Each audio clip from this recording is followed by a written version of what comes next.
Hi everyone, welcome back to RfR Stories Australia, a long-form interview series where we explore people's experience both in and out of religion. RfR Stories is part of Recovering from Religion's mission to offer hope, healing, and support to those who've been harmed by religion.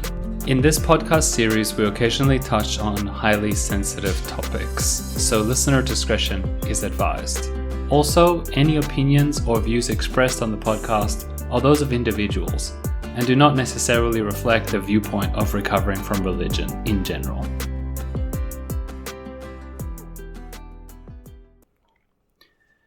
Welcome to our first interview in 2025. Wishing you a happy new year from the RfR Stories team. In this interview, we met with Samuel Stone. Sam comes from a fundamentalist Baptist background and grew up in South Australia and Queensland. His upbringing included both homeschooling and education in a religious school, which he goes into in some detail.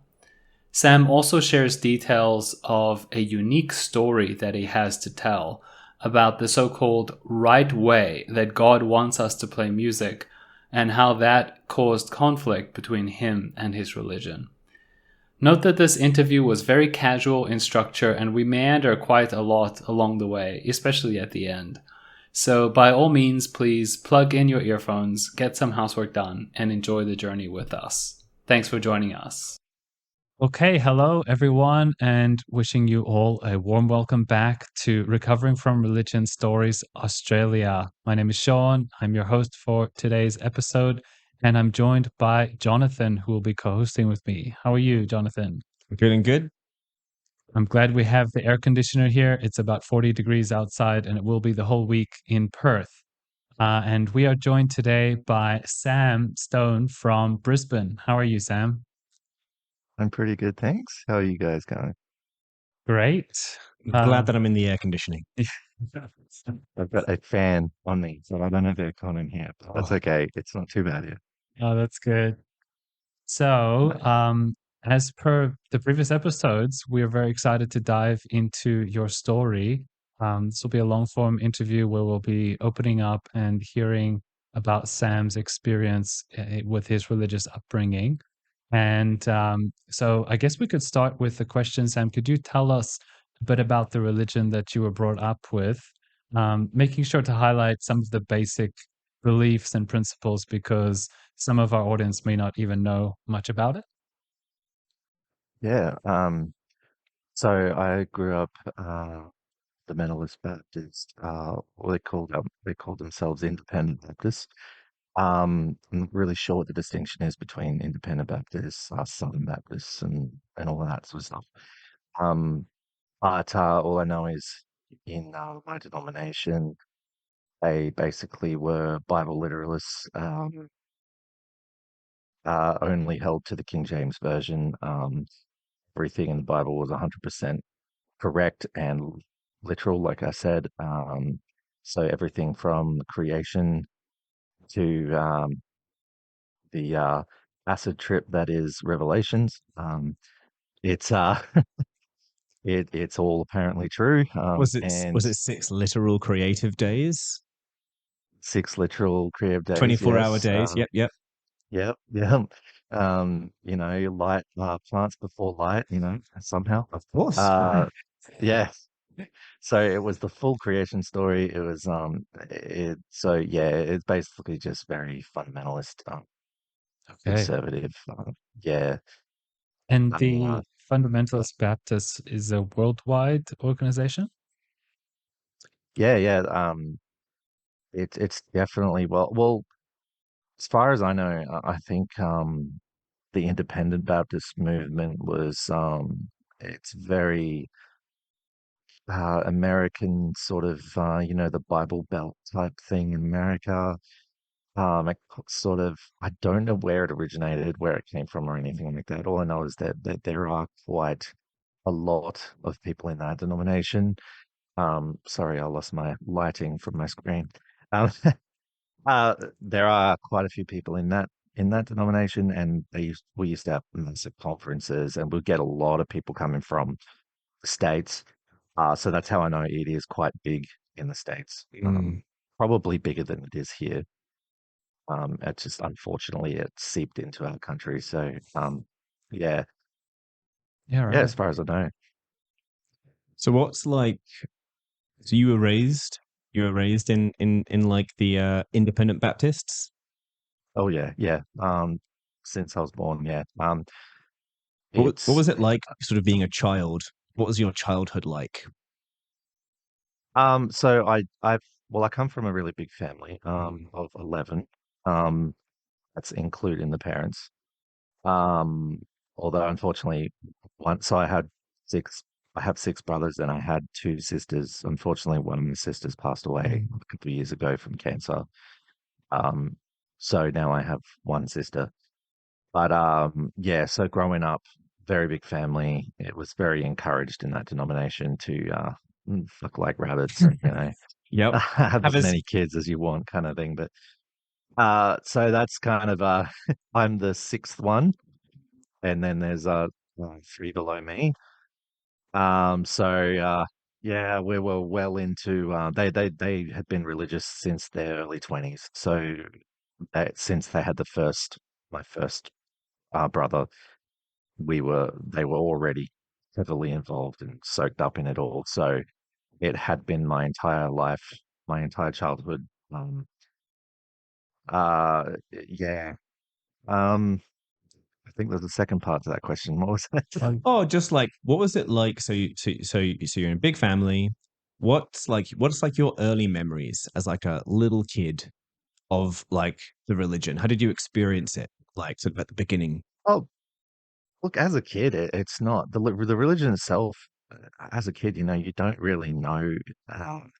It's just the norm. It's Mm, I just thought everyone believed that. It was not like I had a terrible upbringing. My parents were always very loving. They were always very, and that I never say that they weren't. They they just thought that they were doing the best thing, and unfortunately, they were just victims of the religion. So I don't blame them for anything, but at the same time, it's like, yeah, um, they tried to do what was best, but and as a kid, you don't notice, you don't see through bullshit. You don't, yeah. Mm. you know. Just According absorb to it me, all. I had a great life. I had a great childhood. It was fun. It was, going to church was fun to see my friends. There was no horrible abuse or anything happening there, not to me directly anyway. But What were like church services like? Was there singing? Was there dancing? Was yes, it a bit uh, boring? heavily, heavily boring. It was because they were very fundamental and very conservative. There was no dancing. There was no because they in that denomination. There's no being slain in the spirit for it's very Pentecostal sort of thing. There was none of that. It was just very stale kind of singing. I was very involved in the music ministries because I've always had a very big passion for music, and all of us were very musically inclined. So that's where that sort of came from. So I wanted to be involved in all the music ministries, and all I can say is I was in an orchestra.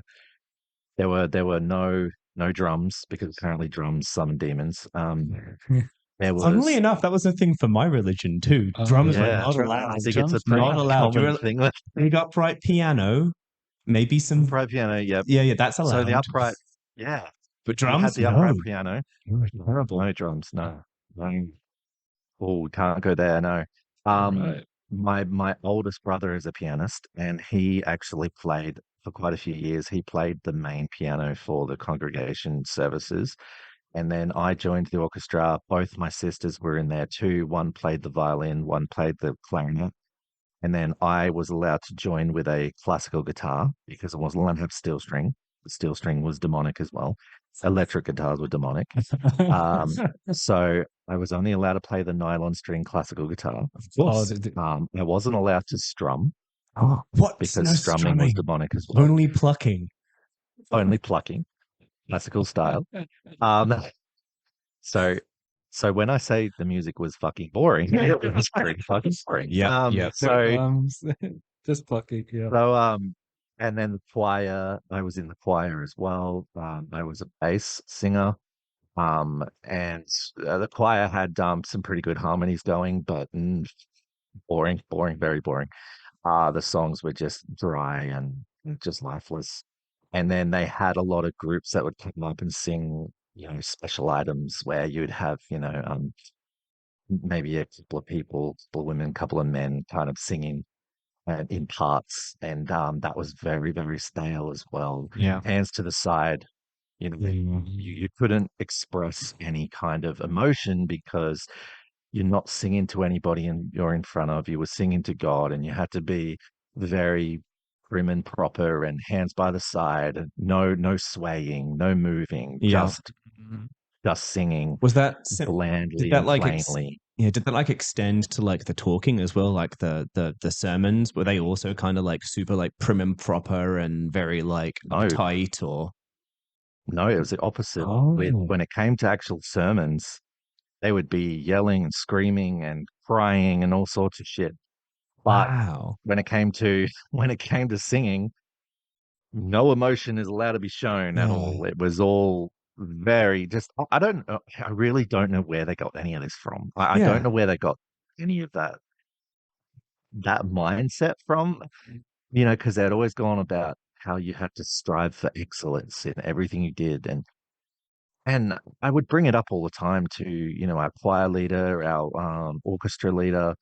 I would always say, why do you tell us to strive for excellence, but yet you won't let me strum the guitar? Like, you won't let me be passionate and be expressive with my instrument. And you're limiting my abilities because my abilities, not to sound full of myself, but I was probably the best guitarist up there but I couldn't show that. Yeah. You couldn't, there was no, like I was like, this is how I can play.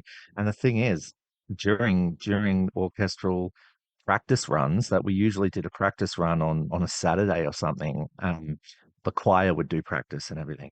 But whenever we did practice runs with the orchestra, people could actually see how I really played Yeah. because I would start messing around and I'd always get in trouble for it. So it Because sounds like everything's yeah, very restrictive. Like yeah. well, did that extend again like outside of the music as well? Was it a very restrictive Mm. life? Oh yeah, very. But like I said, during my really young life, I didn't realize how restrictive it was. I thought it was the norm. But as I Mm. started to get into my teenage years and getting into the orchestra and all that, I started to see more of that limitation put on everything. And I firstly saw it with music because I was so passionate about music and so connected to music. I knew how I wanted to sound and how I I guess how I wanted to express myself. And when I realized that they were limiting that, that was the first time I saw, hey, there's something weird here. Like this doesn't sit right with me, Mm. especially when you're talking about striving for excellence or whatever. Mm.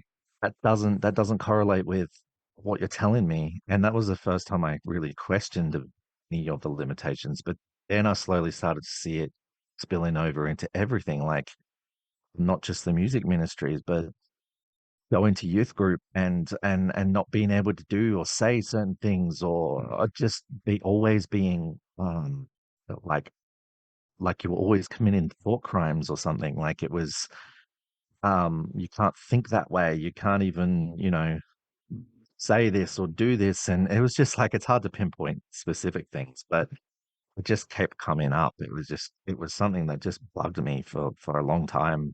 I Mm. was like, surely this isn't right. Surely it's not correct. I don't even know where they're getting this from because from what I knew of the Bible, I didn't think they were getting it from that. Mm. So not to the extent that they were going anyway. But yeah, Okay. So like the sermons were like quite fiery, but a bunch of other yes, stuff around the religion was like super buttoned down, very repressed. yeah, This is kind of what I'm getting, I think. yeah, yeah. Because I think when it came to sermons, it was very emotionally driven Mm. because that's where they wanted you to be more, uh, say, on the topic of something like hell. because they believed in the literal hell, a lake of fire, torment forever, that kind of thing, not just all these other weird things that I've heard watching the atheist experience and all that. I hear all sorts of stories and people and how they viewed hell, but no, this was literal. This was a literal lake of fire. So when it came to that, that's when they'd be the most fiery and the most yelly and screamy, um, as if to try and just scare you all the time. And for the most part, it worked. It worked on me. I was terrified of hell for a long time, and it caused a lot of trauma. But I can go into that later. But um, yeah, that's. I think that was the weird dynamic where you kind of paid more attention to sermons because that's where the power was, Yeah. or the emotion, but it was translated to the power was in the sermons, but not anything else, because they didn't want to put too much emphasis on music. They didn't want to put too much emphasis on things that weren't, the songs were always about God, obviously, on Jesus and that, but they didn't want any power on music, because it was like a deterrent for, to stay away from devil music and Yeah. shit. Like, if you tried to, and with me especially, they knew because of my passion, I always got very like they were keeping tabs on me or something, making sure I wasn't listening to certain music and falling for, the devil's music, which is basically devil's music translates to anything that's not Christian music. Yeah. It doesn't matter if you're listening to a country song from friggin' Dolly Parton or Johnny Cash. Apparently it was still devil music because it wasn't Christian. So like, So did you have yeah, like I don't know, what was like approved and unapproved like entertainment in like your home? Was it all like yeah. Christian movies and hmm Yep. So, yeah, that's where a lot of the strictness came as well. Like, yeah, I'm trying to think of where to start. Wow. yeah, yeah. Yeah, when it did you came like watch to Disney our, movies or anything like that? Was that too much like no, magic and Oh, okay. no. really? Wow, not even Disney. So, so my childhood, my home life was very, very strict. So things to like, okay, yeah, we weren't allowed to watch Disney because, I couldn't watch The Lion King because it was full of, magic and witchcraft. Couldn't watch The Little Mermaid because she was too naked, because apparently we might be attracted to a fish or something like that. You couldn't watch, we couldn't watch Aladdin because, more witchcraft. Magic.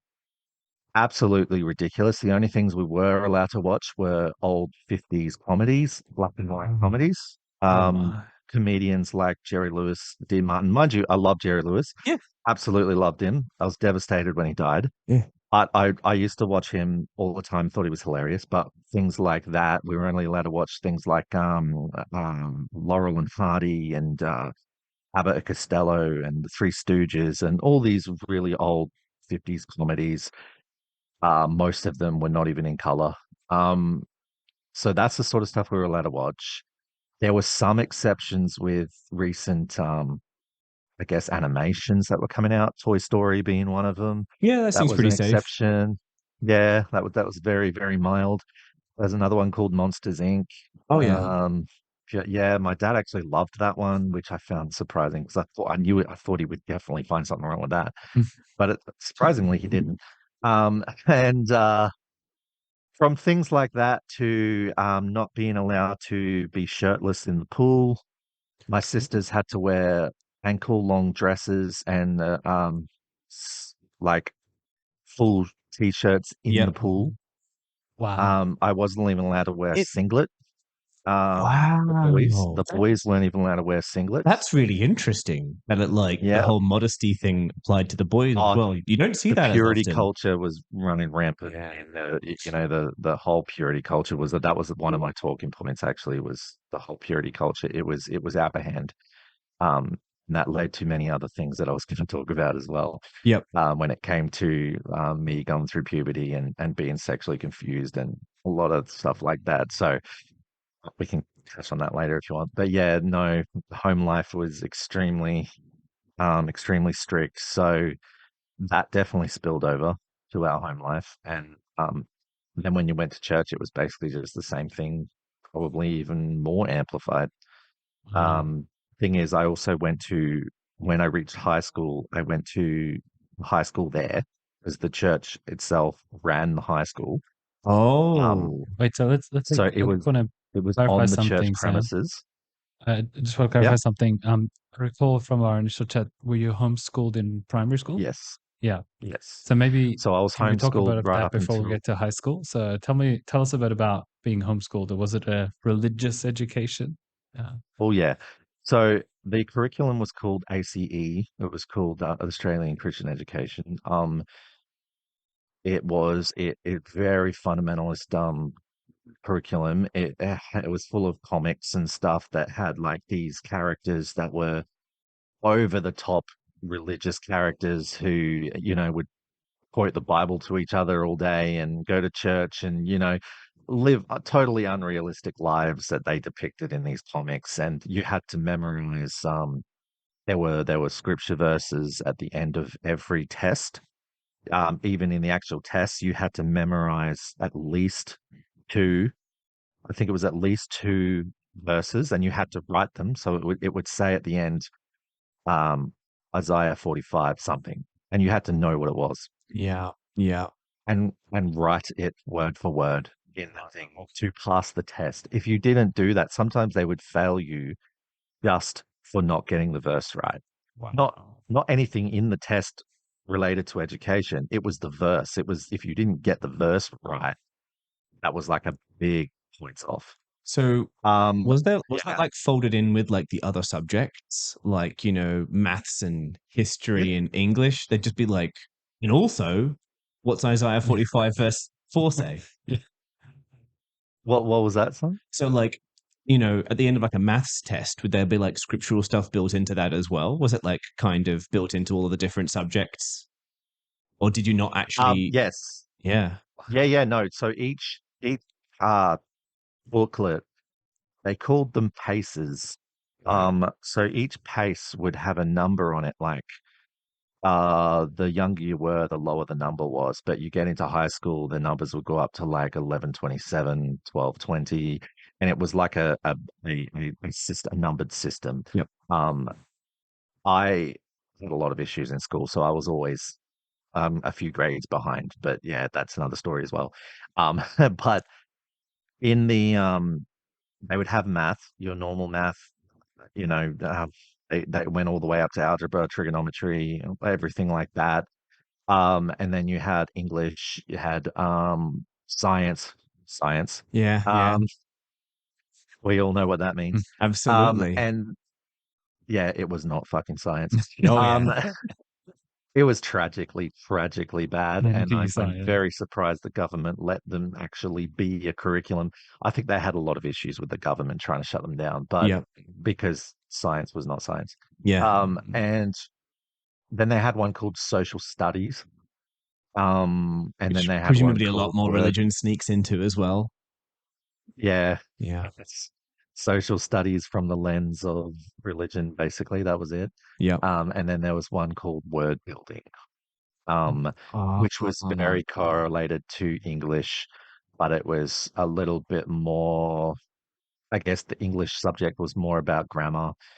Um, and then word building was more about spelling. So okay. yeah, specifically about spelling. Yeah. Um, but yet I was somehow still a shit speller. So So um, like all of these different subjects that you were studying had like these religious components like built in. mm, Yeah, yeah, yeah. Wow. So every single one of the subjects. Yeah, let's count, the number of whatever we need for X Christian but activity type thing in our maths class and that yes, kind of thing. All right, yeah. gotcha. So whenever there was some kind of example, it was always a religious example. Yeah. Mhm. The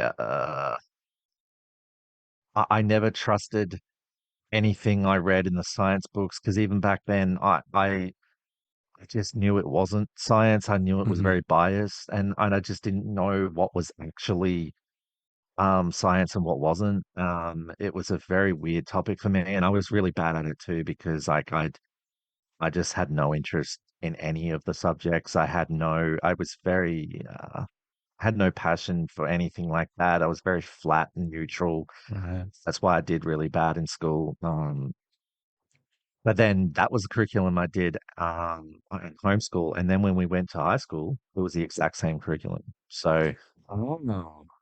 So yeah, in high because it school, was run so by the when you went to church. high school, now walk us forward. You were saying this earlier. So you're talking about some kind of complex that included a school Yeah, so the school was actually on premises, on the church on the premises. church premises. Yeah, It's a church um, school. Yeah, much like a Catholic school might be, it's a right? church school. Yeah. So Yeah. they had the main auditorium building.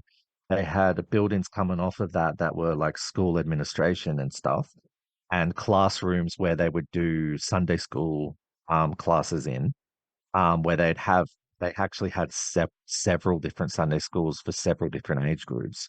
So they would all go into these separate rooms, and then you had more demountables, and the demountables housed high school kids and then younger kids, and each grade basically would be in a different demountable.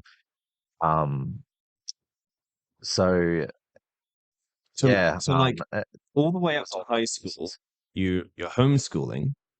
Is are all your friends people you know through church? yes, Yeah. So there's no. every friend I had was all church. I didn't know anybody outside the church. So that was like your whole universe. It was, yeah, Yeah. it was home life and church life were basically one thing. Anybody that I saw, any friends that came over were all from the church. We weren't allowed to interact with people who weren't from the church. Weren't allowed to have friends outside the church. Yeah. Um, Wow. even if they were from another church, it was discouraged. Wow.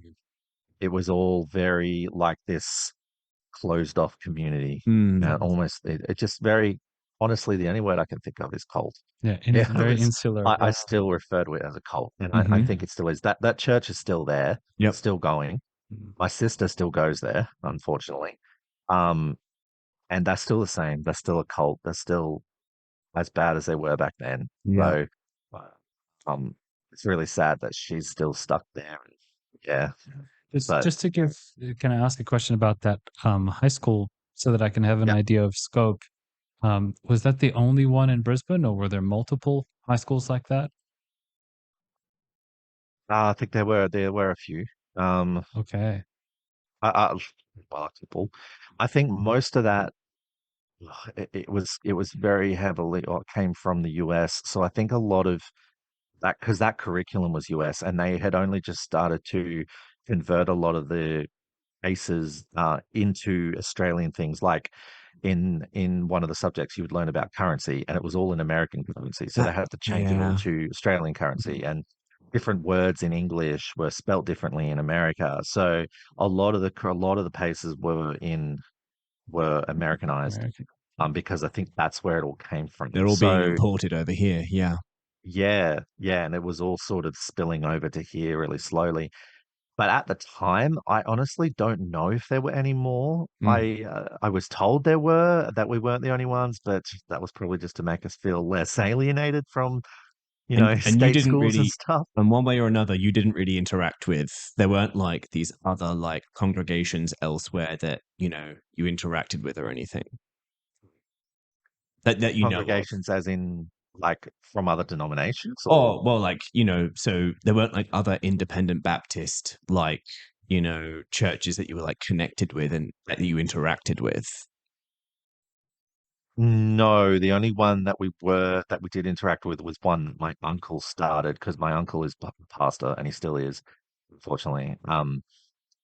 He started one Yep. that was basically exactly the same. Is that in like the same state, or did he like try and take it a bit further, or?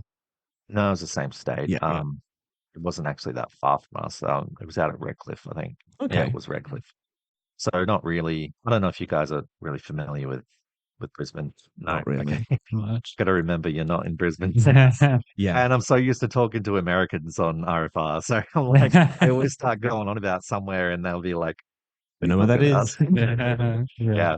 Yeah. Okay. So there was like Um, this other organization that your uncle had started, just like a sort of a sister church or something, same kind of denomination. But it doesn't sound like you felt particularly well, like you tell me, like, doesn't feel like you felt particularly connected to like these other groups. It was just this one church you went to, everyone you knew was there, One and that was school, it. all your friends were in that Your school. family. Yeah. I'm getting the image that basically church was everything. The social groups were all church. It's either family is in the Yes. church, friends are in the church, classmates Yep. are in the church. I mean, Mhm. did you even do We athletic competitions against other schools, or was there just no no, interaction?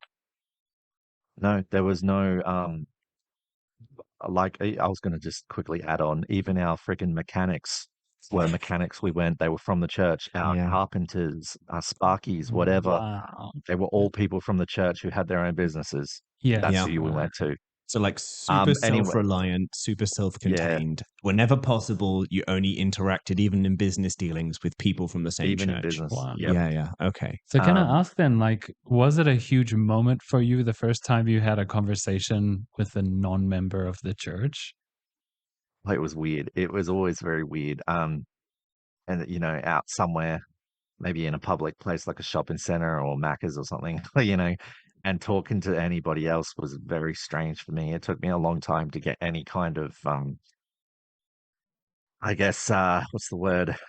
Um, to even have any confidence to talk to Mm, other people, or I didn't know how to have a conversation with other people who didn't share my beliefs. And it was a very foreign thing. It was like I was trying to talk to an alien. It yeah. was always so weird for me, and it took me a very long time to overcome that. But um, sorry, I'm distracted by something you said before. Okay. How you were talking about something about the church and the school.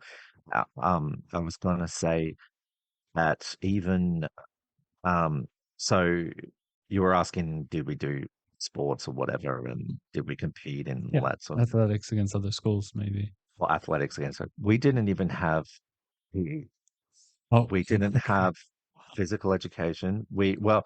They started a physical education class for a while, but literally all it was going out to the soccer field, playing a game of soccer, and coming back. That was our Okay. PE. They didn't Yeah. have sex education. They Yeah. didn't Wow. have biology classes, music classes. They didn't have any of that.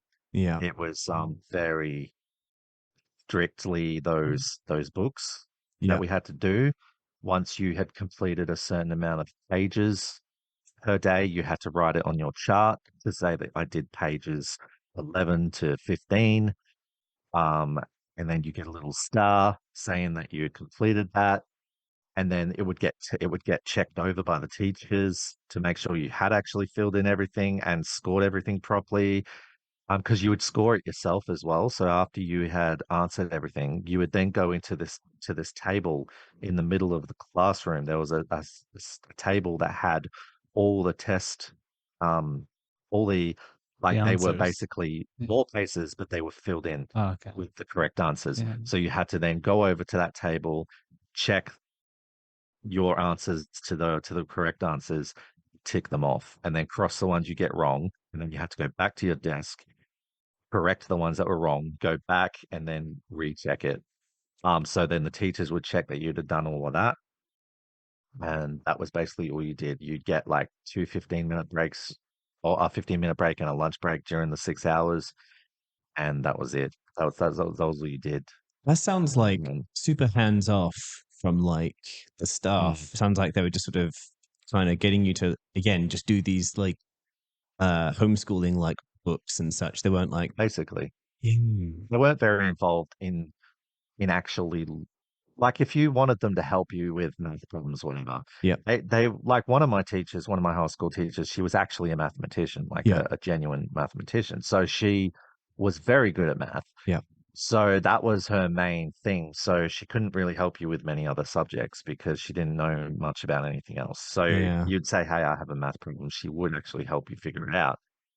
Um, but other than that, they weren't that involved with pace work itself. It yeah. was it was you just had to do that yourself, score it yourself. But the pacework is the Um, religious component of the education, right? No, I think it's all Sorry. everything.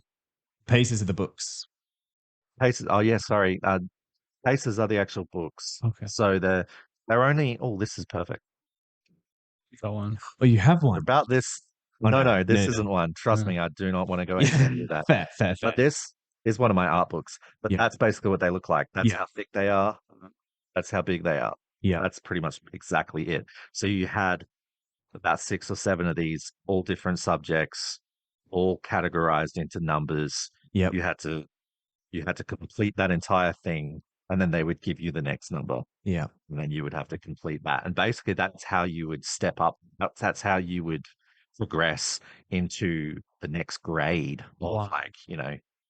and then the next grade, and then the next grade. Like that's how you would actually make that progression. Yeah. So the whole system was nothing like normal school curriculums. Normal school curriculums to me were the most foreign concept. I Mm. Wow. didn't know anything about them. It was so weird to me.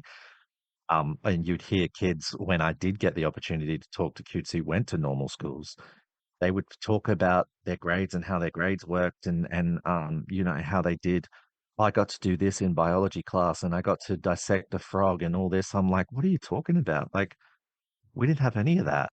I would have loved to have dissected a frog. Like, I mean, You're you right. know, Sorry, Jonathan is distracted by something.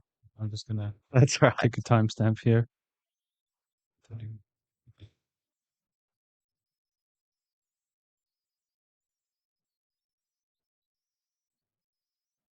Okay. It was odd.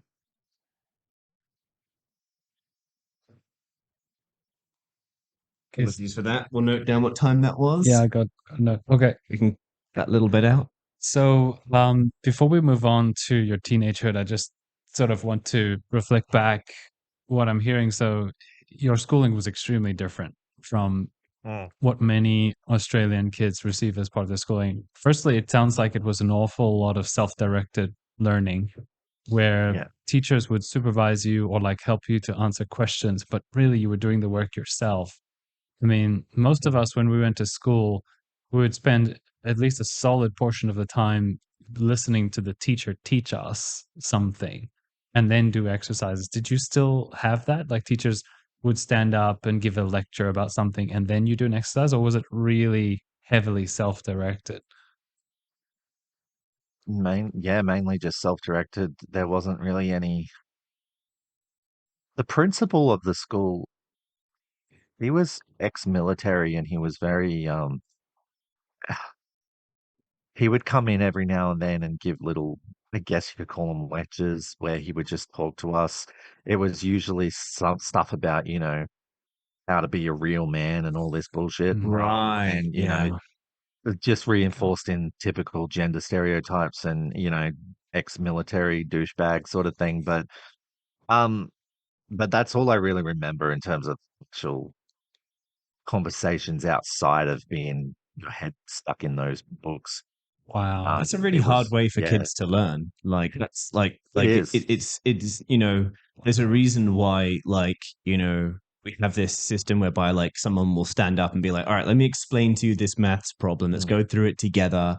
And people like trained being a good teacher is a difficult skill. You got to be like you got to have like good training and good skills for it. Yeah. It's not. And Yeah.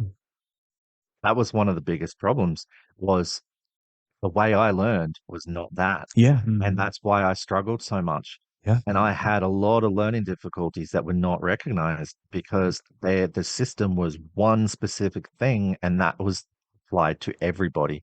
And we know from psychology and like studies after studies that that's not how kids learn. Like No. some kids cannot learn that way.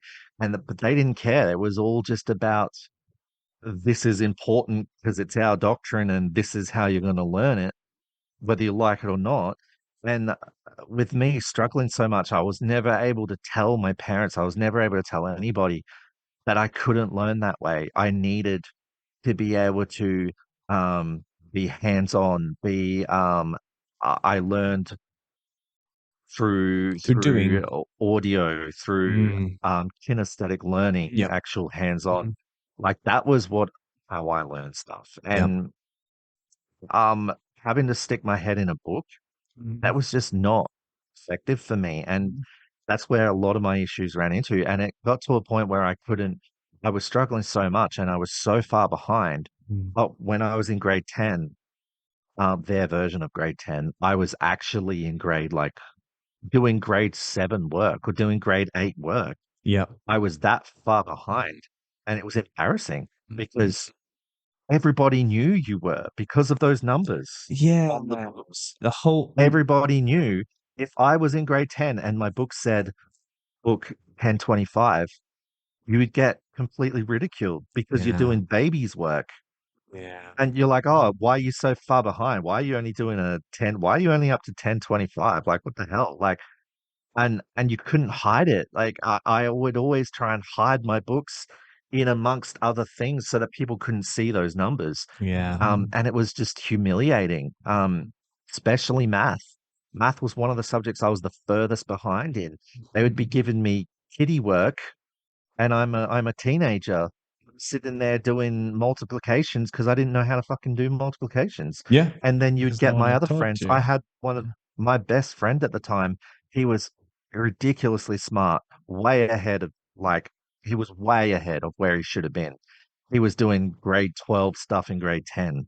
Um, and I would hide it from him. And he was like my best friend, and I never told him how far behind I was Mm. because I was humiliated and I knew how smart he was. Mm. And he would always be talking to the mathematician and he would be teaching her stuff. Like Yeah.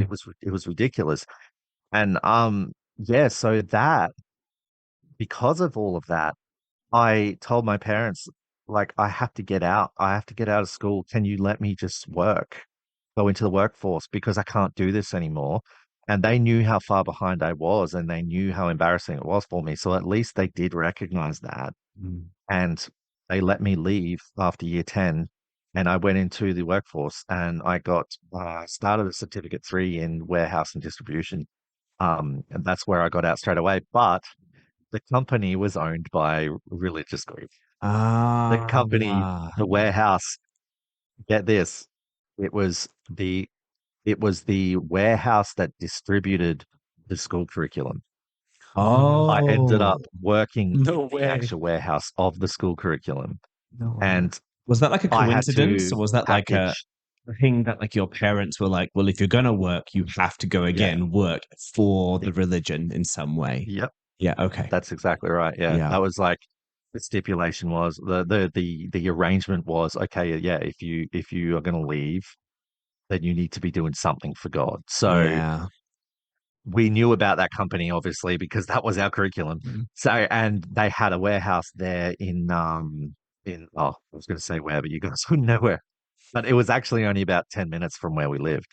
Yep. So the guy who ran the place was one of the church members. He was like the manager of the whole warehouse. And my parents went to him one Sunday and talked to him about it and asked him if I could work for them. And so yeah, I got the interview and I did the job there. In the warehouse, I was packaging orders. So basically, we would get a whole bunch of orders come in from schools, mainly in America, because they all did this curriculum. So I would have to the pick and slip and go through the warehouse and pick all the different books that were listed on the pick and slip, and then I would package it all, Yep. and they would send it out. So you've gone, And I did yeah, that for a while. yeah. All right. So you've gone through your like childhood. You've had this like super closed in environment that like you're living in. You've hit high school. That kind of learning is just doing an absolute number on you, which makes perfect sense. I think I would have really struggled in like a similar thing because Yeah. just basically sort of left to fend for yourself in the books. And this is like, well, it's right there, just do it. It's like that's I think a lot of kids would struggle with that kind of learning. You It's kind of messed need up. you need the you need the human connection to like learn stuff. Oh yeah. This stuff is Yeah. hard, especially for kids. Yeah. And so you need a human being who's trained to be able to take you through this information. Yeah. Yeah. I just have to say, like, Samuel, that's really messed up. Yeah, Like, what happened to you, absolutely. the way your schooling went, and Yeah. How I can, closed your life was yeah, made. and I can hear from you that it had a really detrimental effect on your emotional well-being. So Yeah. you were humiliated by it. You were embarrassed. You were struggling. Mm, Clearly, you wanted to do well in your school. I'm sure every exactly. kid wants to do well in their school, Yeah. but Mm, to struggle so much because not because you're a bad student, but because the curriculum and the format of learning is so poor, and it's just by today's education standards, like I'm sure if we had any typical Australian teacher listening, a primary or high school teacher listening, then they would be flabbergasted to hear what you just shared Mm, and that this actually happens in Australia. Like I know I'm surprised. yeah, Like we yeah, we live here and we send our kids to school. Like my kids go to school. I talk with the teachers. Is completely different to everything you just yeah, described. And so I yes. just wanted to reflect back and say, like, that's really messed up what happened to you. And, I'm definitely aware. yeah, yeah, yeah. Oh, And you're not like, yeah, obviously you know this, but you said it really early on that you struggled, and it's obviously not your fault that you struggled through school. So no, no. we're with you at this point on your journey. Now, up till now, like, how has your like personal relationship or like with this religion gone? Like, what is your idea of God? What is your idea of like what truth is? Because the reason that I bring all this up is because you said earlier that you were like you had suspicions about like the science textbook, which is really interesting to me. So like Mm. where were you at like, with your attitude towards this stuff? What was your beliefs like sort of, through like at this sort of point in your life? So like through while I was in like through high school Yeah. period. Oh, Were So you a yeah, true believer? Were you really dyed in the wool? um, I never truly evaluated my beliefs as they were, but what I did, what was very confusing for me was the Adam and Eve story. That was very heavily pushed in the mm, science textbooks. Um, they passed it off as science, and like an actual fact because, they actually believed they were literalists. They believed all of that. Um, to me, it didn't make sense because straight away I thought, well, if Adam and Eve were real, then like, how did everybody else come from them? How did they had Cain and Abel, but then like, who did Cain and Abel have sex with? Oh, their mother, like things like that. And then had sex with their sisters and all that Sisters. sort of stuff. yeah, It's like, well, exactly. It's all like, of that was like, it's like, well, that didn't make sense. And then even the Tower of Babel didn't make sense because I thought these languages are very well developed languages. They're not just gibberish. And uh, to suddenly change everybody's language so they couldn't communicate with each other just seemed really ridiculous. And the whole idea of, did God really think that they were going to actually get to heaven, like by building that tower? Like, surely He knew that that was never going to happen, and they couldn't possibly get to heaven that way. But yet He still confused them. Like, why was that? And then later on, of course, I started thinking, oh well, it was probably more so to do with He didn't want them working together in that way for some reason. Like, it just, but yeah, there were a few stories like that that didn't add up to me. But I never truly to well, I never asked anyone about it yeah. Mhm. because I thought I didn't feel like I could question anything. So when I was questioning them within myself, I was like, well, I can't bring this up to mom or dad. Like, there's no way I can bring this up. And I definitely can't bring this up to my friends because they'll ridicule me for questioning it. So Yeah. it was, yeah, it was not, my attitude toward it was very, I guess, Skeptical. what's the You word? had some skepticism towards Yeah, some of those yeah, it claims, was about, even I at a didn't young know it age. was, yeah, I didn't even know I was a skeptic when I was a young age. But Yeah. the more I think about it now, the more I think, wow, I really was a skeptic even back then. Like, but I just didn't know that's what was happening. Yeah. It That's sounds why like I some thought of the there was something stories wrong with didn't. me because I Yeah. was questioning. I thought there was something wrong with me.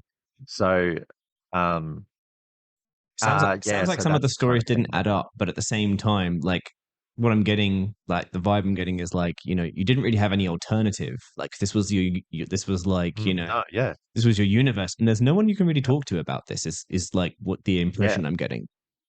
And I was so curious about evolution because evolution was something that we were always steered away from, told Mm, never to go anywhere near it. It was the biggest evil thing in the world. And I would mm, always think, why? Why? Yeah. What are you What's so so bad worried? about What it? are you so scared about? Why it's if we already know the truth, why is this so scary? Why can't I look at it? Like if this is the truth, surely me reading this won't matter.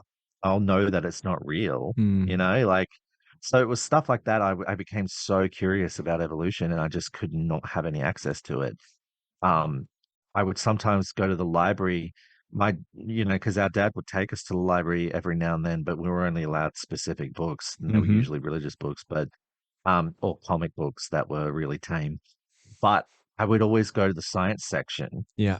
and I would deliberately look for science books and to see the differences between what we were being taught at school and what was on the library shelves. And and I already knew that what was on the library shelves was so different to Yeah. what we were being taught. And I was like, why? So which one's true? Like, so it was a very confusing thing. And again, I had to keep that bottled up.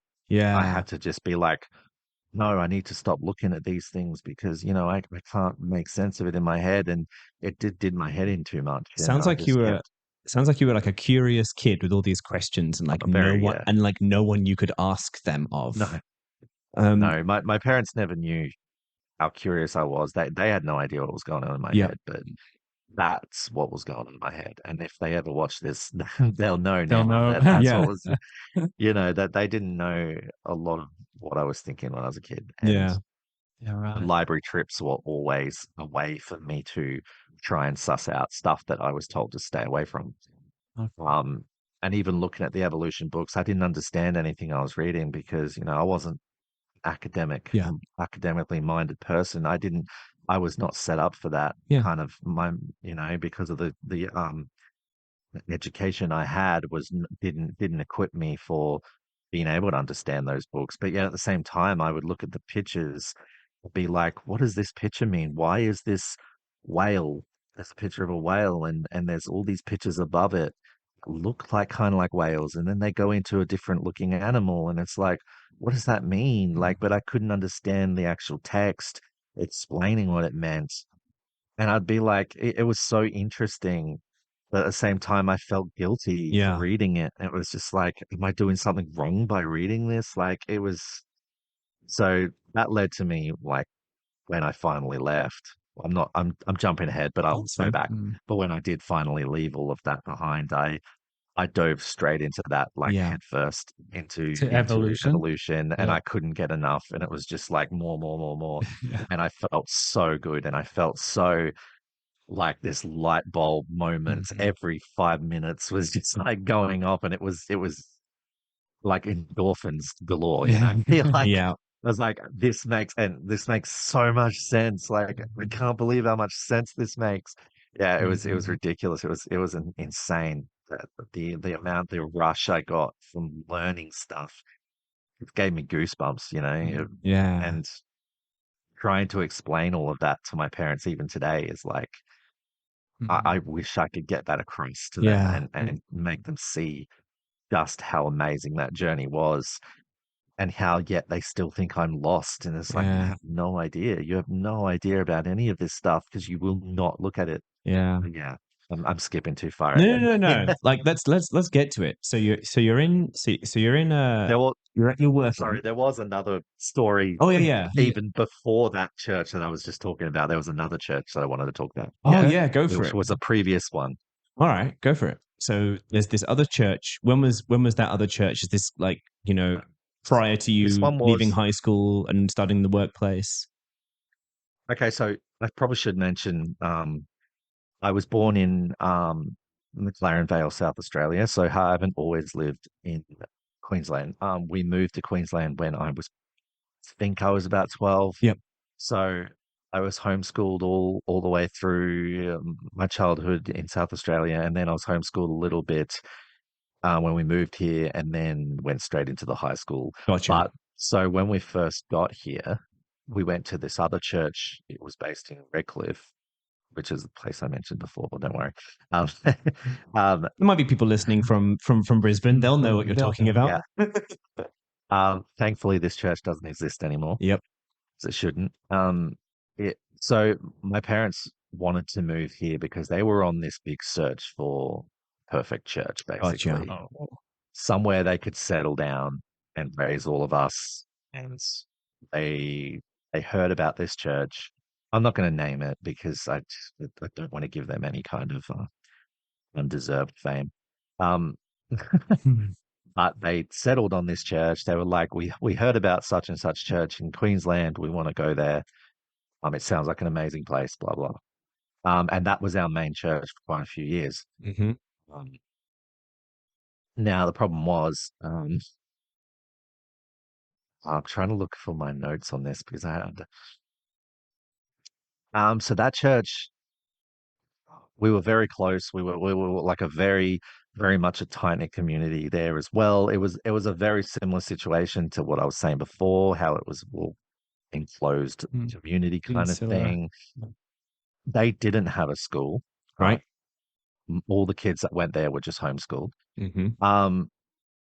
But the entire ordeal came to a very messy halt. Um, so it turns out that the pastor's son, who was in his 30s at the time, was the head of all the children's ministries. And you can probably tell where this is going. Yeah. Um, and now it came out that he was convicted of multiple child rape charges during his time running all those ministries. I think one of the most fucked up parts was that his parents, the pastor and his wife, covered it up Yeah. for many years. Apparently, he had been doing stuff like that since he was 16, and the parents knew about it. Wow. Um, and they covered it up for many years. And the problem was, all his victims were the kids in the church. Um, and a lot of the people that went there were First Nations families and Yeah. Samoan families. So there was a certain vulnerability there with a lot of their kids because they would they were very trusting. Yeah. A lot of I think it was a cultural thing, really. Like I honestly think it was very cultural, that they were very trusting, and they would let their kids go off into Sunday school. They would separate all the kids every Sunday from the adults, so they would go into a different room with this guy. Um, Thing was, he was they were that trusting that they would even let their kids go to his house. And he lived by himself. I think he had a couple of roommates at one stage, but yeah, he lived. Yeah, he would always have kids at his house as well. So a lot of the stuff happened way, um, Yeah. and within the church in some of the rooms in the church. But so No way. yeah, so eventually that came to a very messy conclusion. Yeah. There was We didn't know anything about this, so me especially. I don't know whether my parents knew anything, but I doubt they did because they weren't. If they knew, they would have lost their shit. But Yeah. I definitely didn't know anything about any of this until one Sunday. We went in, we gathered, we sat down, they went through the whole service. They did the songs, the announcements, offering, choir sang, and then the pastor got up and he went up to the pulpit and he just kind of like hung his head and he didn't look at anybody. And he was just there for a good 5 minutes, just looking down. And then suddenly one of the elderly women who was like one of them, a longtime member of the church, he suddenly yelled out. And I can still remember exactly what she said very vividly. She yelled out, "What are we supposed to do?" And of course, I'm like, what the fuck's going on? Like, this was so strange. And as soon as she said that, his son jumped out of the pew and bolted to the back door to his dad's office, which was at the back of the auditorium. And he bolted to the back auditorium, and it was just like, "Oh, what the fuck is going What's on?" It going was on? so Yeah. weird. Yeah. And then immediately when he did that, several men from these families, indigenous families and Samoan families, jumped up as well, chased him. Yeah. Oh my. It was almost like this was the confirming moment Yeah. that people knew the rumors were true, Yeah. Wow. and that a lot of their kids were victims, and it was almost like it was hanging on a thread that Yeah. these people didn't quite know if it was true until she screamed that out. And they knew exactly what he was thinking when he was hanging his head. He knew that people knew. Yeah. And as soon as she said that, that was the breaking point. Yeah. And then his son suddenly knew, "Nah, I'm fucked. Everyone knows." Yeah. And then straight away, the parents knew as well. Yeah. They chased him, and this chaos unfolded. I'm talking a riot in the auditorium. Oh. Me and my brother, who were very young at the time, like 12, 13, we were just sitting there. I remember I was sitting with him. Well, the rest of my family had run out of the building, but us two were still just sitting there, like watching everything unfold and completely confused and Yeah. lost. Um, and the people were throwing chairs. They were breaking down doors. They were all sorts of. They were trying to get to their son, the pastor's son, who had Yep. locked himself in the room, and he eventually escaped out the window and Wow. got in his car and escaped. But they had destroyed most of the building. They destroyed the windows of the building, and these big fucking Samoan Yeah. men just like throwing pews and Far out. it was just and the one thing I do remember is we had two guests came in that morning. They were sitting behind us, and there were two women who sat behind us. They first time they'd come into the building. They thought, "Oh, let's go to church today." So they What happened an to come into our church incredible instead. first church Experience. experience. First church experience, and they were sitting behind me and my brother, and I just remember the look on their faces when suddenly everyone started running around and screaming, and they left Oh really yeah. quickly. 100%. Yeah. They were out of there. Yeah. But that's a tiny little detail I still My remember. It God. was just like, yeah. So That is that's what happened to that wild. church, That and is the whole wild. church shut down, and it got turned into a library or something now. I think Yeah. it's a library now, at the community center or something. But that church went down the toilet really fast, Yeah. and but it had been a long time. Like we had been in that church for quite a few years, and it was like they were basically like family to us. Again, it Yeah. was all very tight knit, and it was our entire life. And Yeah. then it just came crashing down. It was just like, to someone as young as I was, it was it was traumatic. It Yeah, was it would very be. traumatic. And then, of course, later on, I found out about what had actually happened and why everybody lost their mind. Um, and I Must was have been just really confusing for you at the time, you and your siblings just sitting there and my watching that. siblings, yeah, yeah. It's something I definitely don't talk about much because it's just one of those things that you'd rather just leave it in the past and you know not bring it up but I make an exception today, but Yeah. generally I would not talk about this because it was just disgusting and Yeah. a horrible experience. Um, but yeah, so there was a lot of trauma from that, Mm.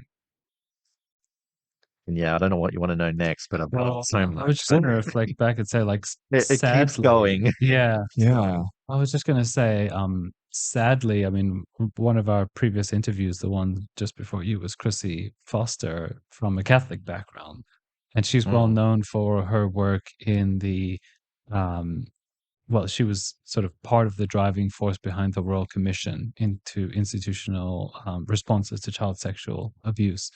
And she has two books that she's written about the topic, one including her own her and her family's experience with one of the most notorious pedophiles in Australia in the Catholic Church.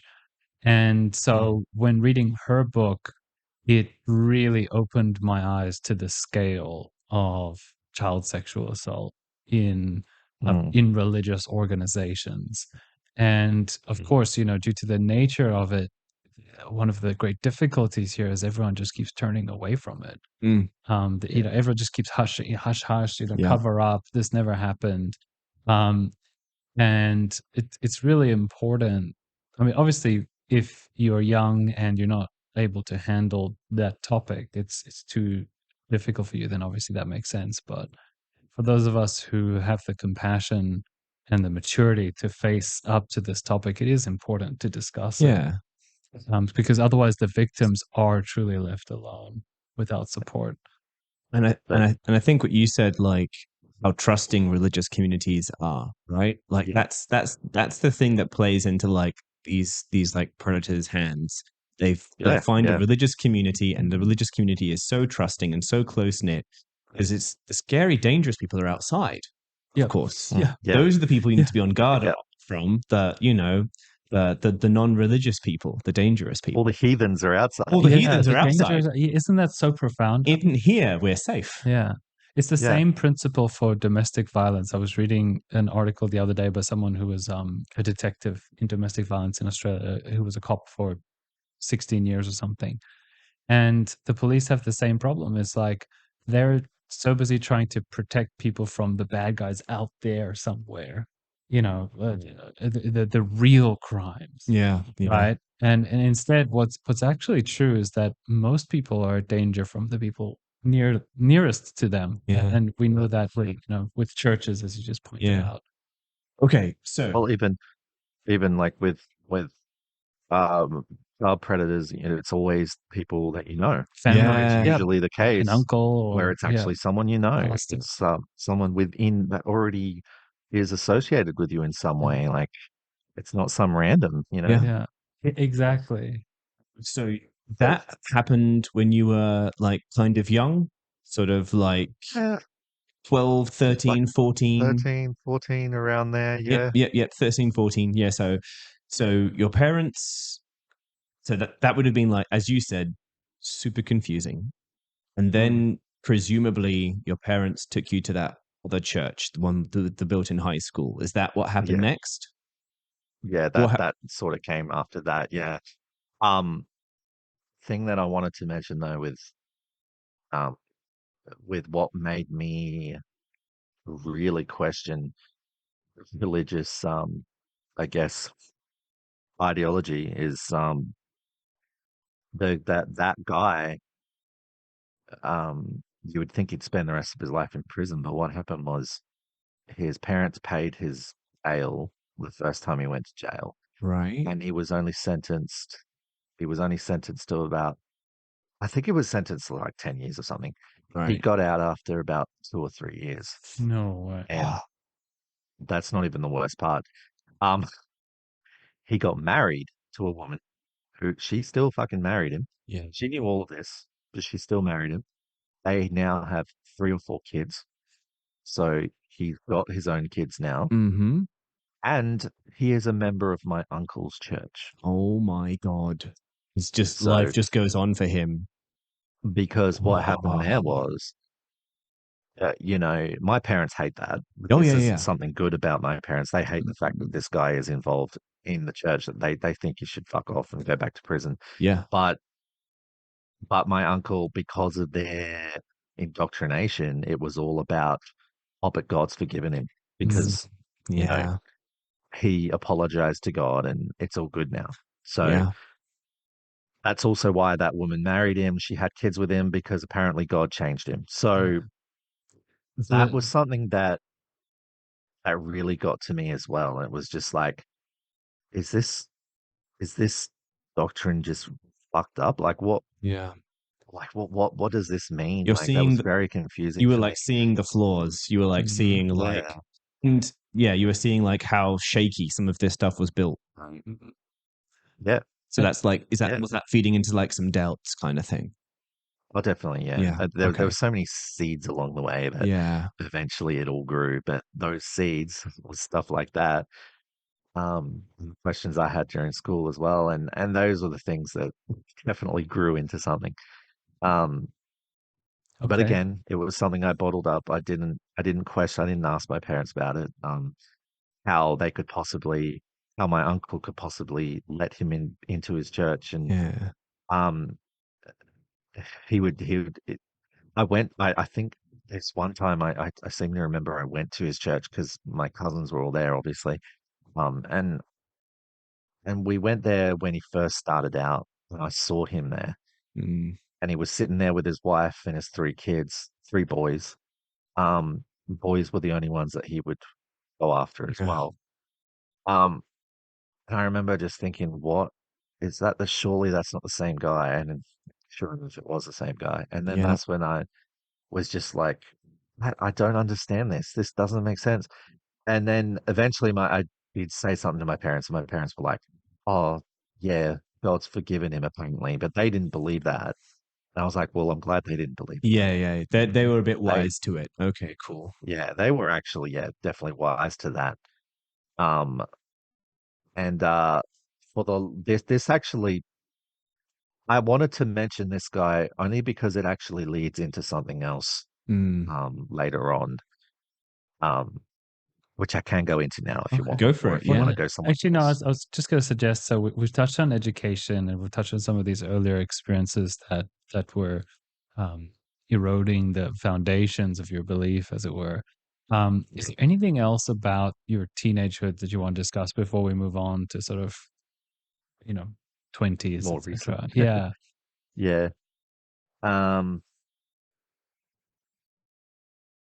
I guess no, just like a lot of my questions also stemmed from the music ministries I was in. You're seeing like a lot of How logical kind of inconsistencies. yeah, What was like your yeah. emotional relationship like with the religion?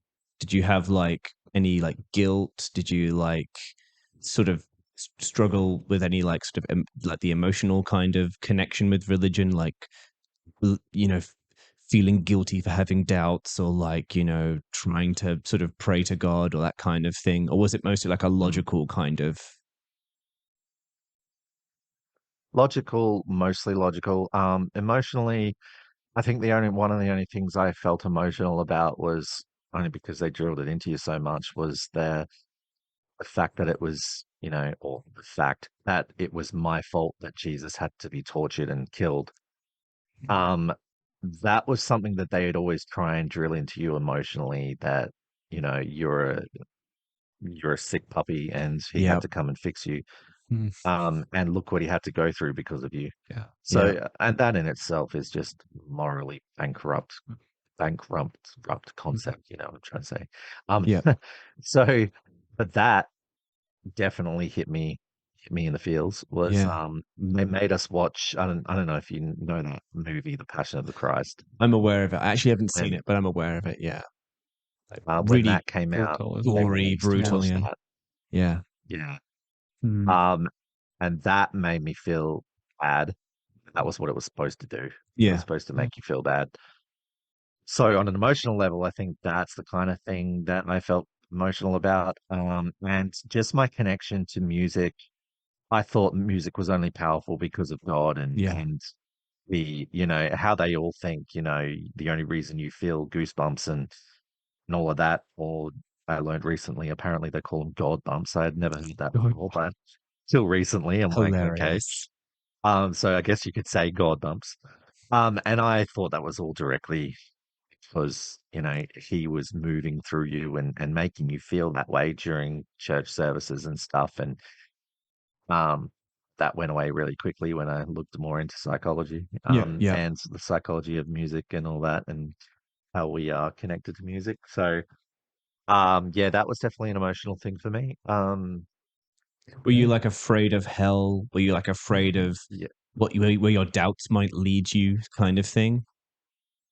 yes. Well, hell's another topic that I was going to go into as well. But that's I could maybe go into that after we Yeah. touch on my early 20s. Yeah. okay. Okay. So take us to the next step in the story. Okay, so early 20s now. Yeah. I moved out of home actually when I was 19. Mm-hmm. Because I'd had enough. This was after a big ordeal with the orchestra being kicked out of the orchestra because I was too charismatic. And I was playing in too worldly with the way I was playing my guitar. So they kicked me out because I wouldn't stop and I was strumming, God forbid. Um, Yep. Oh my. um, and I was doing, cool licks and stuff during quiet parts of the song, and everybody could hear it. And then the guy beside me, who actually ended up marrying my sister, unfortunately, but he was also playing guitar next to me. Um, and he would get annoyed at me as well because he'd see me doing these licks and stuff during, chorus or whatever. And then he doped me in and saying, the way I was playing was ungodly and all this shit. So because I got kicked out of that, it made me really angry, and it made me angry at a lot of different things. And so I wanted to move out of home. So I moved out. I didn't want to be around that limitation anymore. Yeah. Um, so I moved out when I was 19. And then I still felt pressured to go to church. I still went to church for a few years after that. And I got my first girlfriend when I was 20, 23, no, 22. And that my first girlfriend only lasted about 7 weeks. Um, and then my second girlfriend lasted about 4 months. Were these like When I was girls you knew through the church? Were you like kind of beginning to like spend more time with worldly people or people outside no, the church?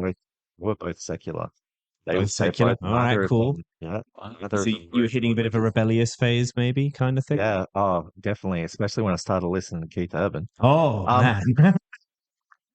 my dad That's actually weird. paid me $50 to take one of my Keith Urban CDs and snapped it, Classic. but I actually already had it on my computer. But Exactly. It's already on iTunes. Money well made. I was like, Dad's a bit too old to understand how all this works. Like, sure, you can give me $50 and snap it. That's all I have. Next time he comes to visit, Um, there are 10 CDs lying there, right? Tiny profit. That was apparently real devil music. Yeah. It was country music. Yeah. But I anyway, have to say, so Seb, it I'm turns really out, impressed by the role that music has played in your personal journey. I yeah, think you've really taken the record for this one. I've personally not heard a story before where, playing the guitar a certain way Got you or kicked have, out of like got the you, orchestra and sort yeah, of set you on that path to exiting. ecstasy. Yeah. yeah. I'm very Well, it was surprised to hear that. actually quite a fight to even get them to let me in the orchestra with the guitar. Yeah. I was the one that started that. Yeah. That I actually eventually convinced them to let me and the my sister's husband um to actually let us in there with the guitars, and their only stipulation was that they had to be nylon string classicals. Yeah. And I was like, that's fine. Yeah. Um, because you weren't allowed to plug them into amplifiers because apparently that was demonic as well. Yeah. Um, Demonically yeah, possessed yeah, amplifiers. it's fucking ridiculous. Yeah. Absolutely ridiculous. But they when they finally let us do that, it was uh that's when things started to just get a little um they just were really weird about it for some time. Controlling. And yeah, Yeah. and but I wanted it to be more lively. I just wanted Yeah.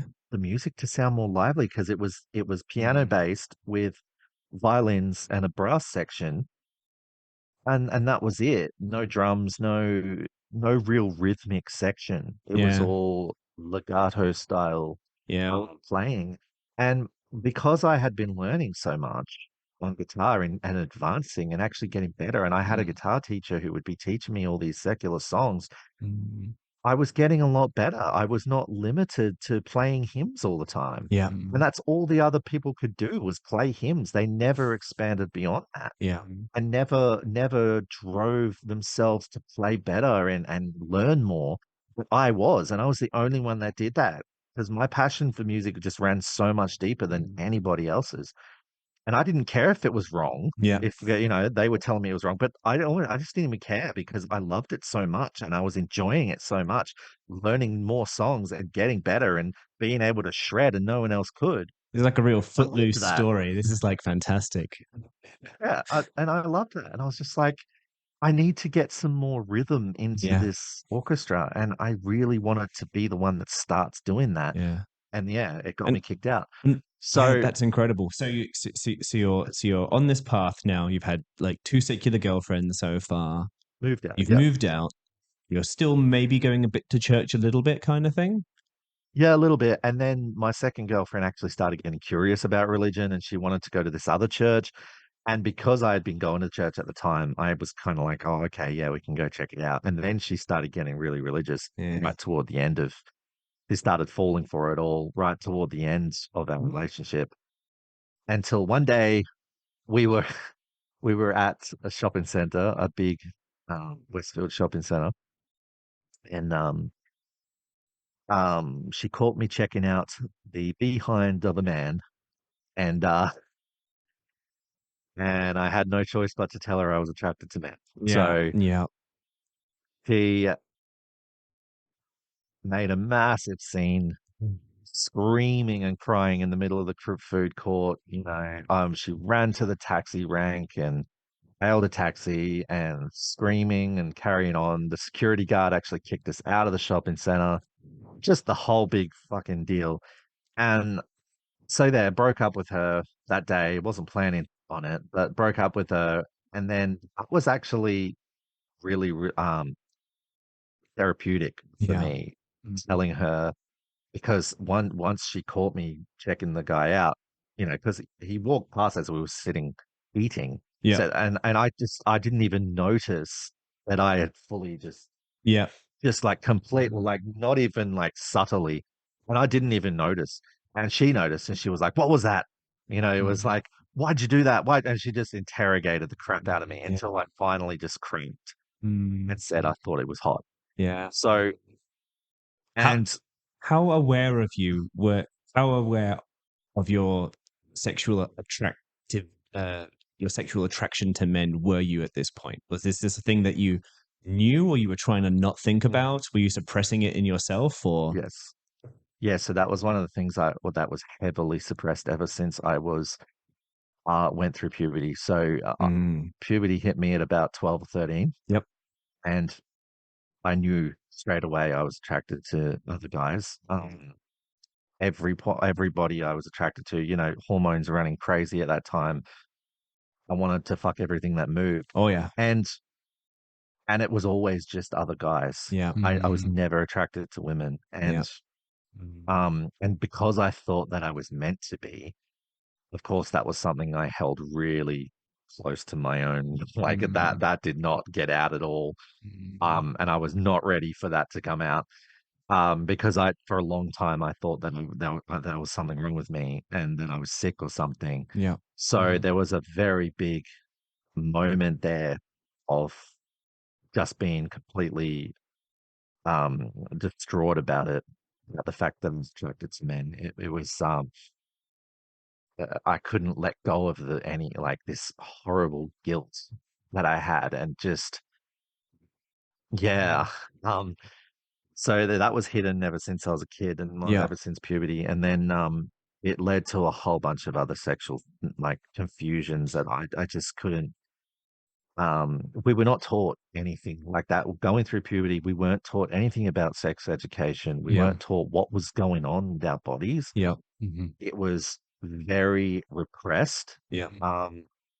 It was almost like having these urges was something horrible and bad Shameful. and shouldn't be happening. So we were just left to our own devices. Like going through that, there was no help whatsoever. Yeah. Normally, these days, if your kid goes through puberty, you tell them what's going on with their bodies Absolutely. and tell them that the hormones, that the feelings they're feeling are natural. And Yep. we never got any of that. Mm-hmm. So I didn't know what any of that was. Yeah. All I knew was like, why do I feel this way? Why is it to men? And like, why aren't I feeling anything that I'm supposed to feel for women and all this? So it was an extremely confusing time. And it was a horrible repression that was just ended up mentally affecting me for a long time. Yeah. And when I met those girls, yes, we had sex a lot, but it wasn't because I wanted to. It was because they would pounce on me every 5 minutes. Yeah. And because of the contact, I didn't have any problem actually doing it. You were making it work. You were like, It was like, yeah, yeah. it felt good. Yeah, Whatever. absolutely. Like, let's do it. Yeah. But the second girlfriend, she was deliberately trying to get pregnant. And I'm Right. so thankful. She didn't tell me either. I was so thankful that she never got pregnant. Yeah. Because I think to know. I was like, I wonder if I'm sterile or something like. Mm. Because yeah, she never got pregnant, and Yeah. she was trying to for a long time. Yeah. And like from the way that she basically, from the way that she responded, like, you know, to yeah, that whole thing, and like that's not someone you want to be in a long-term relationship no, with. That doesn't sound fuck like no, a stable, good partner to like raise children no, in any especially way. when Just a poor fit, just of course. Like her dreams were probably being shattered in the moment that she saw you Yeah. look at yes, check they out the were guy, exactly. but But it's still, just a Yeah, very poor fit. yeah, forfeit. for Yeah. I Um, definitely hurt her really bad, and I did feel bad for Yeah. hurting her that much because I didn't mean to, and because I knew there was nothing I could do about it. So it's not like I was thoughtless about it. Yeah, I sure. felt genuinely bad, and I cried a lot because of how much it destroyed her, and I didn't mean to. So it was Yeah. it did hurt me a lot, and but she admitted that she was basically trying to baby trap me, and oh my. I'm just so glad that it didn't happen Right. because I don't know what the trajectory of my life would have been if that happened. I was not ready to be a dad, and I still don't want to be a dad, and I'm 35, so Yeah. Yeah. I still don't want kids. So I mean, having kids when I didn't want them would have just been terrible, especially at that age.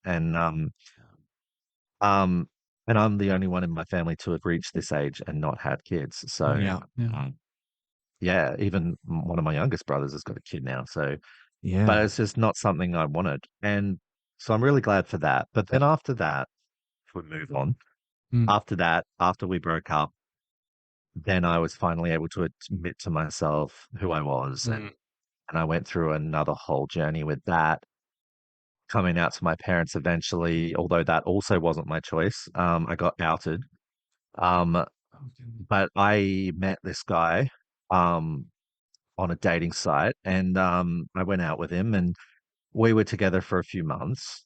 And then he had he broke up with me because he ended up having a lot of issues that I had, like anxiety, because I developed really bad anxiety disorder mm, from all of this, Yeah. from my upbringing and from coming out and how bad that was. And I, yeah, developed anxiety. I wasn't medicated back then, so it was really, really bad. I kept ended up in hospital on Valium, and it was really bad. Yeah. So he also struggled with it. So he didn't want to be with someone who also had it. okay. Um, so we broke up. But I had a picture of us two together on Facebook, and I didn't think about it. I just put it on Facebook of us together. And when I saw my parents next, they were grilling me about it, who this person was. Yeah. And I was just like, oh, he's just a friend. And they're like, oh, you looked really close, like the way he was kind of behind you and kind of hugging you a little bit. It's like, oh, he's just an old mate. Like, but I Yeah. was not ready to tell them that time. And I didn't know they were going to grill me about it. So it Yeah. was very out of the blue. Yeah. And, and then they just kept going and going and going. And again, I cracked. It's just like, yes, he was my boyfriend. Like, I just straight out said, he was my boyfriend.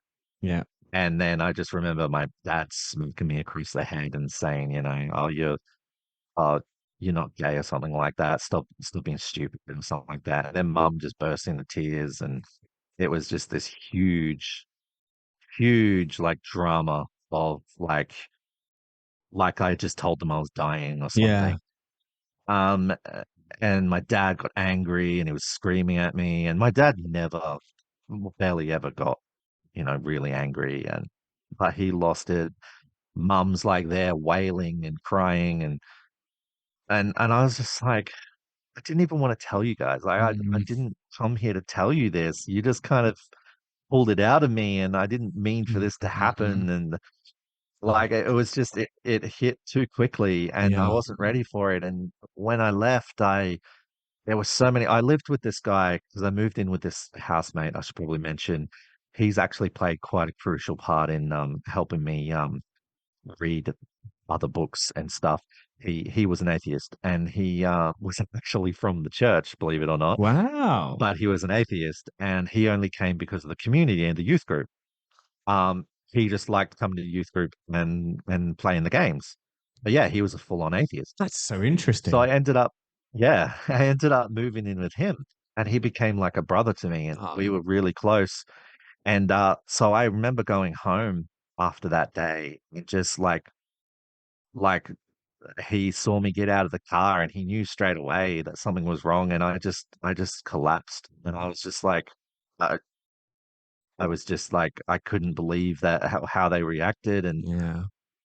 and I just collapsed in his arms, and like he he basically helped me for a long time after that. He was really good in helping me realize that, that I wasn't doing anything wrong, and Yeah. I was who I was, kind of thing. So he was pretty crucial in helping me get through that mentally. Mm. Um, he yeah, where was I going with that? So So that he's was the first time Mhm. I sort of came out to them, and I wasn't, yeah, definitely, because I wasn't ready. It caused a lot of mental trauma. And Mm. at that time, it wasn't long after that that I met another guy on a dating site. Because I just went straight back on the dating site and was like, fine, I'm just gonna like fucking sleep around and be a slut. Um, because I was angry. You got to have that And As you hedonistic do. phase when you come out As of you do. when you come out of like a super restrictive religion. It's like Yeah. you just sort oh of like, yeah, I just need to like Yeah. have this like hedonistic phase for a bit. yeah, I did. And I went on dating sites, and I was sleeping around like crazy and As one does. going guy after guy. And then I met, the my partner. He, at the time, it was meant to be a hookup, and we met up, and our first date ended up going for like 11 hours. Oh, We you just chatted. didn't even, Oh, yeah, that's we just chatted. such a good sign. Yeah, we just chatted and laughed, and like for 11 hours straight. And then we realized it was really late at night. And then we went to drive home. I drove home, and we ended up talking again in a car park after we watched the movie, and we came out and sat in the car park for hours again and just talked and laughed, and it just showed me, like, it just showed me that, hey, this isn't wrong. Like, Yeah. this doesn't feel wrong. This doesn't feel weird. This feels right. Like, it just felt amazing. And then the next day we messaged each other again, and we started talking again. Didn't even go home with him until like the third or fourth day, because that wasn't even something we had to do. You were Like, having too much all these fun other just Enjoy chatting hookups, each about other's stuff. company. yeah, Yeah. all these other hookups were just hookups. Yeah. Like, Yeah. we were there to do that, and that was it. Yeah. Yeah. Yeah. But this just turned into something else, and it was just like, I don't just want to do that. Like, this is weird. But then we did eventually, of course, and we're still together, and that was Oh. over 10 years ago. Oh, So Wow. that's so lovely. That's awesome. yeah, so we're still together. He's actually upstairs right now. And I don't know what he's doing. I think he's working in his studio. He's got a bachelor's degree, honors degree in fashion design. Oh, So fantastic. he's a fashion designer. And he's Cool. doing some costumes for a theater group at the moment, I So, think. So oh, it sounds like you're I both told very him to, creative people. Mm. yeah, yeah, And yeah, we artist. are Yeah. definitely, Artistic. A good Yeah. match. yeah, Right. yeah. So I told him to leave me alone for a few hours. That's But awesome. yeah, Well, so that's so we lovely. obviously got a house together. We've got a dog. We've been together for a long time, and I moved in with him because things started going south with my roommate at the time. Um, I think he was having a lot of mental struggles, and I don't want to bag him out or anything, because we're still friends. We made up. He had his We own went shit through a going on, really Yeah. kind of thing. rough. Hey, He had his own shit going on, kind of thing. he did. Yeah. He did, and it got the better of him. And I really loved him like a brother. And I was really upset when he turned a little violent, and Um, I ended up having to leave him. And he got quite violent, because I think it mm, was drug related. So mm. don't really know, and I don't want to bag him out. Yeah, yeah, yeah, Sure. Because eventually he did actually apologize to me years later, yeah. and apologize for everything that he did, and we're friends on Facebook again. So That's nice. but we haven't seen each other or hung out with each other since then. We just said, okay, we'll be friends on Facebook, but that's it. Yeah. We'll just keep our distance from each other from now on. I think that's the best thing. But anyway, but um he was very crucial in my entire deconversion. Yeah. And that's why I'll always love him for that, because I'm just so grateful that he gave me books like God Is Not Great by Chris Hitchens. He gave Yeah. me Richard Dawkins books. He gave me, it was such a good, um, a good way to sort of get out of what I was in at the time. But when all that started going down, that's when I met my partner, and I moved in with him straight away. As soon as he started getting violent, Mm. I moved out of the apartment, took all my stuff, Yeah. moved in with my partner, who I'd only known for about 2 months. Mm. But but I said, hey, I really need to move out. He said, come live with me. If it doesn't work out between us, I'll just wait till you find somewhere else, and you can go somewhere else. It's no biggie. Oh, that's so nice. But you should definitely get out of that situation you're in now. So I left, and I've lived with him ever since. So So cool. um Yeah. that was a tiny little apartment that we had, and we've moved to like 3, 4 different places since then. And now we're in a really big house.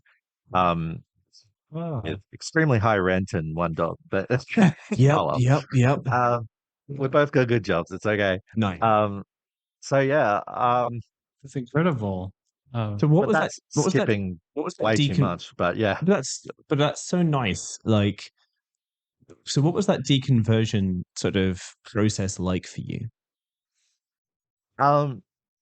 Well, I mean, it was. I didn't start going too much into the actual deconstructing the doctrine and deconstructing the actual belief system until I had come out of um, getting through the being okay with myself as a queer man. Like once I got through that section, I started getting more into all the other beliefs, I see. because it just led nicely into that, Yeah. So, because so it's like, you okay, were, well, if as they say in modern Mormonism, you were a gay son of God for a while. yeah, yeah, Uh, So, but that's then strange. as time went on, you became more open to critically evaluating your beliefs more Yeah. intellectually, right? And because there was a lot of anger there for what happened to me, because just because I was gay, I think a lot of that anger just was like, well, fuck this. It was kind of out of spite that I was Mm. like, well, now I'm gonna like attack the doctrine and attack this. And then I realized I'm not actually attacking this. I'm just deconstructing it, and it's Yeah. not making any sense. Like I'm not even angry anymore. I just like Just this doesn't curious. make sense to me Yeah. anymore. And I was no longer convinced. And it was just from there, it was really easy to then go into reading those books that my housemate gave me, and I now own all of those books on the shelf behind me. I've got all those books that I've yeah, and I've been collecting them ever since. And then um, one of my favorite books I've ever bought, which was a $200 book. Um, it's all backwards. Oh, The Skeptic's Annotated Bible. I that's don't know really if you've ever cool. looked at that, I've only but heard of it. I've never looked at it, but it's really it's an a interesting full idea. it's a full annotated version of the King James, and the author of this, who basically put footnotes in everything. His name is Steve Wells, and he did this book helped me really deconstruct the the actual doctrines and stuff, because everything in it points out all the different has all these different categories in it. You've got injustice, cruelty and violence, intolerance, contradictions, conflicts with science and history, biblical values, misogyny, insults to women, false prophecies and misquotes, and homosexuality and language. And so he's broken it all down into these different categories. Mm, And you can read on the side, I don't know, you see how it's laid out, where you've got the Mm. main text in the middle, Mm. and then you've got the footnotes on the Mm. side Mm. where he highlights specific verses. So what you can do is you can read the entire Bible, but not actually read the Bible text. All you do is you read what he's Commentary. written there, because yeah. it's basically a shortened version. He's like, Mm. okay, yeah, this is all just nonsense crap, doesn't mean anything, but hey, look at Yeah. this verse and this verse. And then he'll point out, okay, there's a contradiction here, or Yeah. there's a injustice here.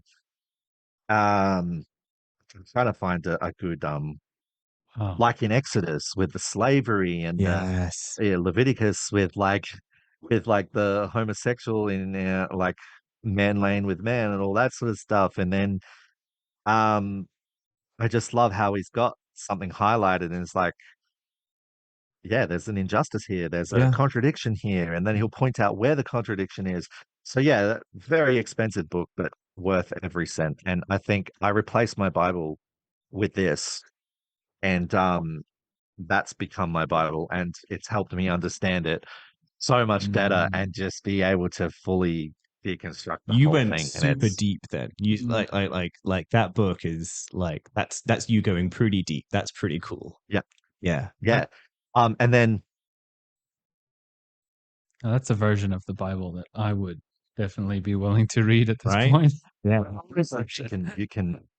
you can replace the Bible with it because it basically is the Bible, but it's a different way of But reading with it. all the And annotations. Comment, yeah, Yeah. from yeah, modern pointing out, hey, this is what you're perspective. actually reading. If Yeah. you like, this is literally what the text says, and this is literally what it means. Think about it that way. Yeah. And then I bought this other book called The Counter Creationism Handbook, and it's got Ah. every creationist claim in there, and the argument against it from a science point of view, and how that is wrong. And so that's been another book that's helped me deconstruct all the science side of it. And then of course reading Christopher Hitchens and all that, and it was just like, and Sam Harris and Seth Andrews, and just reading all of that and people's different deconversion stories, especially Seth Andrews' one was just an amazing book. I don't know if you've read Deconverted, I think it's called. No, not Oh, And then like Sam Harris, A Letter to Christian Nation, I think I've that read was that. Yeah. brilliant as well. And all these books, and now it's like solidified, that I no longer have any of those beliefs anymore. It's been incredible. It's like freedom and no chains or shackles, and it's just yeah. And I just wish that I'd known this a long time ago. Like it's sad to think. It's sad to think about the people who have been doing it their whole life and they don't deconvert till they're in their 50s or something. I'm like, yeah. the sunk Mhm. cost there Yeah. would be tremendous. Like, and I'm so glad that I was at least in my 20s when I did that. Yeah. So I'm lucky in that sense. But Yeah. I still wish I had my childhood back Yeah. and Yeah. got to go to a real school and actually got to go to science classes. And that's the thing. That's what I was going to draw it back to, was being able to see all this now and knowing how much I love science and I love evolution and I actually love history. I never loved any of that stuff Yeah. in school. I hated it. And it wasn't because of me, it was because of the curriculum and Yeah. because of the Yes. style, the way they taught you. But I always think to myself, if I had gone to a normal school, I could be a bloody scientist now. And I would want to be a scientist. I mean, I would still hope I was a musician, but Yeah. I would want to be a scientist because I do actually really love all of that. Mm. It just wasn't taught to me in the proper way. Yeah. And I've learned so much now than I ever did in school. All of my education has come from outside of that. Yeah. Mm. And I always want people to realize that. Anybody who have come out of religion or whatever, I want them to realize that if you start looking at all that stuff now and you start working on your education now and wash out all of that garbage of, creationist garbage, you wash all that away, you'll love it. You'll love learning. You'll actually I discovered a passion for learning that I Mm. never thought. I always thought I was dumb. I thought because, the school made me think I was dumb Mm. because I was doing Mhm. so bad at it. I just thought it was because I'm not smart. And then like I realized, you know what? Fuck that. I'm intelligent. Yeah. Like I'm not full of myself for saying I think I'm intelligent No, you're because not. No. I am. And some people think I'm full of myself for saying that, but it's like, well, but you don't get it because I really did think I was dumb. Yeah. And Mm. even people in my family made me think I was Mm. dumb. And knowing that now, And knowing how much I've pursued learning and educated myself now, I know that I never was dumb. It wasn't my fault. So yeah, it's just been a huge journey of learning, and I hope it never stops. Yeah, and look at you now. You've got your full bookshelf, your Skeptics Annotated Bible. You've gone Yeah, super deep on this stuff. Like the way that you're able to exactly. being, and I think it's really useful to be able to do that super thorough sort of Mm. deconversion, which I'm getting the sense that, you've done. It's like, Yeah, because I don't know, my experience is like you see some people, they kind of boomerang in and out, you know, sort of like yeah, over the course of years. Whereas I think just to be able to sit down and commit and like really like go, okay, I'm going to figure this out. Are they going to prove or disprove it? And yeah, I think that's really valuable because so actually, I suppose so so after your outing to your parents, which was not under ideal circumstances. mm, You've moved in with your now partner, which is mm. lovely. And so what would like was there and you've given us your like sort of your deconversion. Was there like what was life like sort of through that period of time? Is there like some stories from there you'd like to share? Yeah, so there was a lot of, so in the beginning of the relationship, there were a lot of issues, and I kind of want to go through that carefully because I don't want to paint my parents as horrible people. Yeah. Like I said, they're victims, and I do love them, and that's the one thing I want to clarify Mm, is that I love them very much, and yeah. there are a lot of things I have forgiven them for, but I The- have to be honest, yeah. the first few years of that relationship, they were they were horrible. They Yeah. were absolutely horrible to my partner. They would send me texts abusing him, calling him names, all sorts of stuff. They were just awful. And I don't think they realized at the time that they were being awful. They Yeah. thought they were just trying to save me from some, they kept calling him things like an old pervert, and he's only 3 years older than me.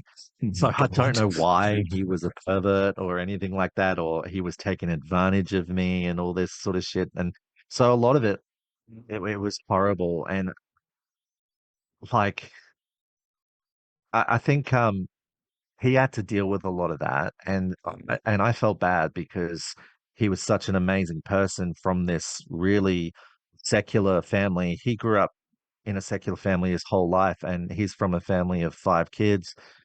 Parents are still together, and they're the most wonderful family in the world, and they absolutely love each other. They care for each other. They were never involved with religion.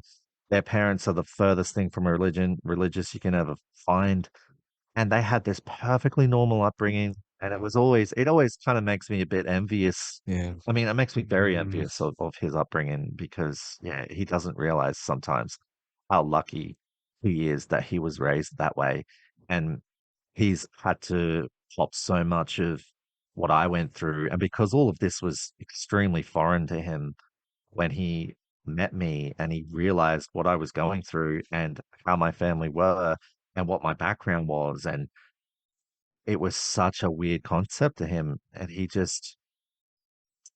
um he nearly broke up with me quite a few times because of it, because he didn't know how to deal with it. Oh, yeah. And I don't it's blame really him for hard that to at deal all. with. Yeah, Yeah. Yeah. absolutely. It's like, Uh, especially, well, yeah, especially you haven't come from that, you yeah, know?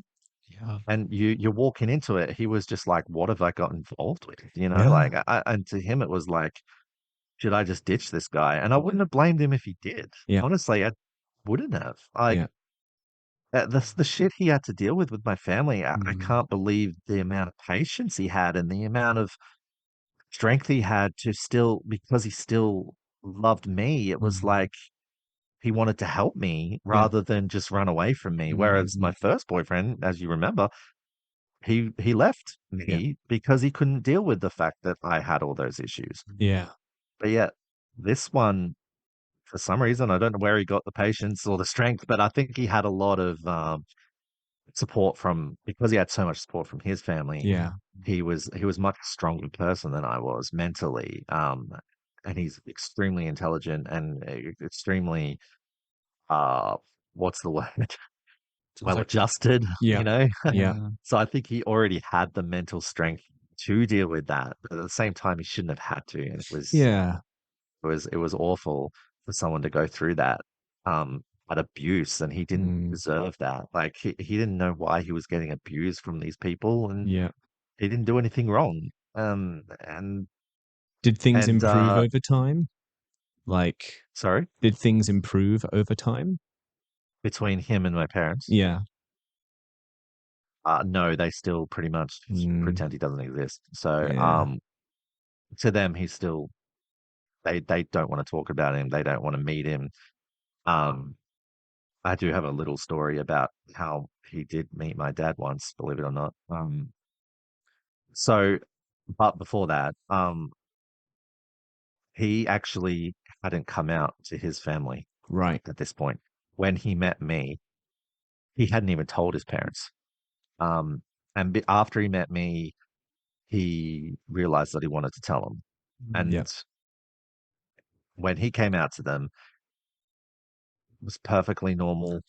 His mum was really happy. Uh, his dad's a bit old fashioned, but like he's not bigoted or anything. But he Yeah. was a little bit weird for about a week. He took a bit. It And took a bit of time for him to get used to the idea, especially if he's yeah, old school.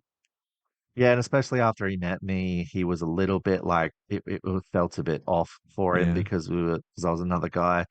But after like a week or so, he was perfectly fine, and he absolutely loves me now. So That's so nice. That's yeah. so nice. Um, so he hadn't even come out to them, and watching him come out to them and watching their response in comparison to my parents' response, there's just such a tremendous difference there. Yeah. It's just like you have no idea how fucking lucky you are.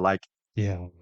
Like you have no idea how much I would have wanted that response that you got, but yet I wouldn't say he took it for granted, but it was like you hadn't even come out to them until you had met me. But yet still it was just like, oh, by the No way, big deal. I've met a Yeah. guy. And all his mum said was, "Are you happy?" He's like, "Yeah." And she goes, "Okay." Oh, It's like, Yeah. that's it's the like, kind what? of I'm always so envious of that. yeah. That's the kind of like freedom that people outside of religion have. Mhm. People can grow. Yeah. Or outside of certain types of religion. Like in less restrictive religions, people can kind of grow as society changes as long when their kids come out to them, might take them a bit of getting used to, but they're so much more easily able to adapt than people in like the sort of super restrictive religions that we were raised in, allow for. Yeah. Can I just reflect on this topic? I don't even see why, like, in an ideal society, I don't even see why coming out would even be a thing, because you're growing up and there are just multiple different ways of living and being and sexuality explained to you. And so coming out implies you're in a closet, right? And you're coming out of the closet, which means you're revealing this secret that you've felt the need to keep contained. In an Mm. ideal society, it wouldn't even be called coming out. It would just be sort of noting Yeah. something. Yeah. By the way, and you're like 13, 14 years old, and you're like, oh, by the way, I feel more attracted to boys than I do to girls. And then your parents would be like, oh, yeah.